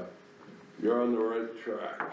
I've got another question, and this is probably more for some of the commissioners, but it involves you. My understanding was that the county was gonna buy a tar tank and possibly get enough tar and use it for themselves and sell some to some of the cities in Emmons County. And I think the tank was purchased. yes, and Is there any plan for that? And the only reason I ask is I'm also on the city council. this and just. I know how hard it is to get tar. It's funny because it came up yesterday as we were talking out there, and this tank is out there. Okay? There again, I know nothing. I don't know where it came from, how it works. It's not complete, it needs to be set up, it needs to be up and operational. As far as the tar and stuff like that, according to John, he doesn't know nothing. So, I don't have an answer. We have a tank. Well, is there a stand for that tank? Or do you Not pump to my knowledge, it sits on the ground, And then you. It's sit on the ground? or just, ground level, couple feet off the ground, give or take like that, and you level it out. It's got its own heater and stuff like that to heat it up. And it works? Other than that, I can't tell you anything about it. I haven't even looked closely at it, to be honest with you. Okay. I know we got a bunch of parts in a Connex box. Can we get it together? I can't even answer that to you. I really don't. I mean, is it something that Prairie Heating can take care of or something like that? I gotta check into it. But I will get an answer to you because you guys are interested in doing that. Oh, I know Linton absolutely, because it's been a struggle for us to get tar. I mean, we've gone to McIntosh County, the state kinda decided they didn't wanna, and we still get a little from the state, but it's after they're done with all their stuff. And I think I remember hearing from somebody in Strasburg, I think they use barrel tar right They use now, but I barrel think tar. they were thinking about switching. And would, you know, I think you could basically sell to every town that does any tarring in the county for sure, and probably further out than that if you can get tar. The problem is, to get 1,000 gallons, you know, what your tar wagon, I think ours holds 600 gallons, nobody will bring it down here, and it's too expensive. So the idea was, and I think, from talking with Tyler with the city and Skylar at the time, was the county would sell it, you know, they would get a tank and they could hold whatever, 2,500 gallons or whatever it is, and then they'd be able to use what they need and sell to the rest of the towns. And I know, yeah, Linton would absolutely be 100% on board with that. We actually even would have cost shared, but the county decided to just go on their own and get it set up. So, yeah, if you could figure that out, or at least, dig into that a little bit. It was also gonna be easier to get it in bulk. Right. Than to try and stop at every little place and do 500 gallons, and then not every, 500 gallons wasn't enough, most people need 1 to 2 tar wagons. Right. So you come down, you get it filled once, and then getting it filled the second time was a disaster. Right. It was, ever since COVID, it's been And that's really how it's bad. been for the city, you know, you can get one Yes. tar wagon full You from might get- Ashley yeah, and, Morton County or Burley might help you out, but Yeah. like you said, once they're done, well, now it's June, July, I mean, it's kinda too late to Yep. tell, so that was the issue we were running into, so. I can do some checking on things, and I will have you guys an answer by next month, if that's okay at the next yeah, meeting. absolutely. Yeah. I'll do some And research in that into it. process, maybe already start looking at getting a load of tar for it, hopefully we can have it set up. And the only reason I say that is because there's a very small window, I know that from the city, to get tar, this tar. and it comes and goes very fast.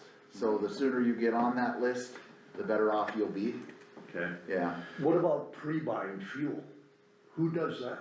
Are we doing that or aren't we? Well, I would say that must fall into the scope of John, I would think. No, well, again, that was the superintendent's job, which was being delegated to John, he was calling on prices, and then as they needed, whatever the process was, they get to a certain level at the tank, or that I don't know exactly, we budget for fuel, they buy fuel. But however, they're pre-buying or ordering on the spot, but they gotta get at least 2 bids, I think is the rule. We Yeah. got number 1 and number 2 tanks. right, no, we don't, that's where we run into trouble right now, where we do have number 1 in our tanks. So if we bring in number 2, you know, buy it for a cheaper price, anticipating you're gonna start mixing that fuel, and I don't know if that's a good thing or not. I'd have to do some checking on that as well. You know, I don't know if it's a good idea to look at another tank, so when you do have these dips in prices, you know, is it feasible to do that? What have they been doing? They just buy it as they get lower, or they bid and buy Well, volume? you have to bid, You have to and bid. then generally, I'm assuming they go to a certain amount, like they probably monitor the tanks, and once they get down where they know they can take X amount, you know, that way they're not filling 200 gallons, they take 2,000, 3,000, and I know, cause usually that's when you'll see a bill come through from Yeah. Martin Oil or Beestrom or whoever wins the bid. They usually do all local bids, you know, I would say Root Oil might start getting some bids now, you know, cause of Napa here, so Yeah. there's a handful, Strasburg, Northern Plains, Yep, maybe. Northern Plains, yeah. Whoever handles fuel in the county usually gets a shot, and then whoever's the cheapest, then they'll take whatever, you know, maybe they only request 2,000 at a time, but my suggestion would be to probably manage individual tanks in the towns. And I think that's what John's doing, he runs them tanks down so you can take a tanker full at one time. So like if You know- Strasburg's empty, maybe you put all the number 1 in Strasburg, cause I know we do have some tanks they haul around on a car trailer, like an 800 or 1,000 gallon Yeah. tank, and that's what they would use to kind of transfer fuel in a jam, so you take a whole load of number 1, you don't wanna blend it with your Lytton tank, you put it in Strasburg, and then just, if you gotta pull it out of Strasburg, you might have to, you know, I mean, that's how you probably manage it now, if we need to look into some other storage, that's a possibility, but that's why even adding that tank in Strasburg, like Francis did, was such a huge deal, cause it just bought us the ability to fluctuate, otherwise we were always pulling out of Lytton, and then we were transferring fuel to Strasburg, and that's what we were using that tank on a trailer, and it was just kind of a bugger, cause 3 blades eats up 1,000 gallons pretty Yeah. fast, so it wasn't lasting long, you know? So that's where, that would probably be your short-term management plan, would be to just utilize each tank for different grades of fuel. Like, what do you use now, number 1, or do you use a blend? They're using number 1 to my knowledge. And there again, this was taken care of before I got here, we haven't filled since I've been here, so it's number one to my knowledge in both tanks down there, And it here goes and there. Through like water. Water, number one. Oh, Yeah. Yeah. not very efficient. Well, the other trouble is I'm sure he loaded up with number one, cause if it was anything like a bad winter, you're gonna burn through 2 tanks of number one easy, so he figured probably go, well, now if you're not burning it, now you might go into summer with some number one, that's not ideal, so. Maybe towards the end of winter, you might have to start blending it off already if you think, I mean, if we're gonna be fortunate enough that it's not a huge impactful winter. You have to start maybe blending it off a little or something, but that's, That's what I would do, then you dump number 2 on top of the 1, something. or vice versa, you know. Okay, I will dig into that for you guys. Okay, You're us. okay, Russ. Yep, see you guys. Hate to pick at a bone, but that's your job.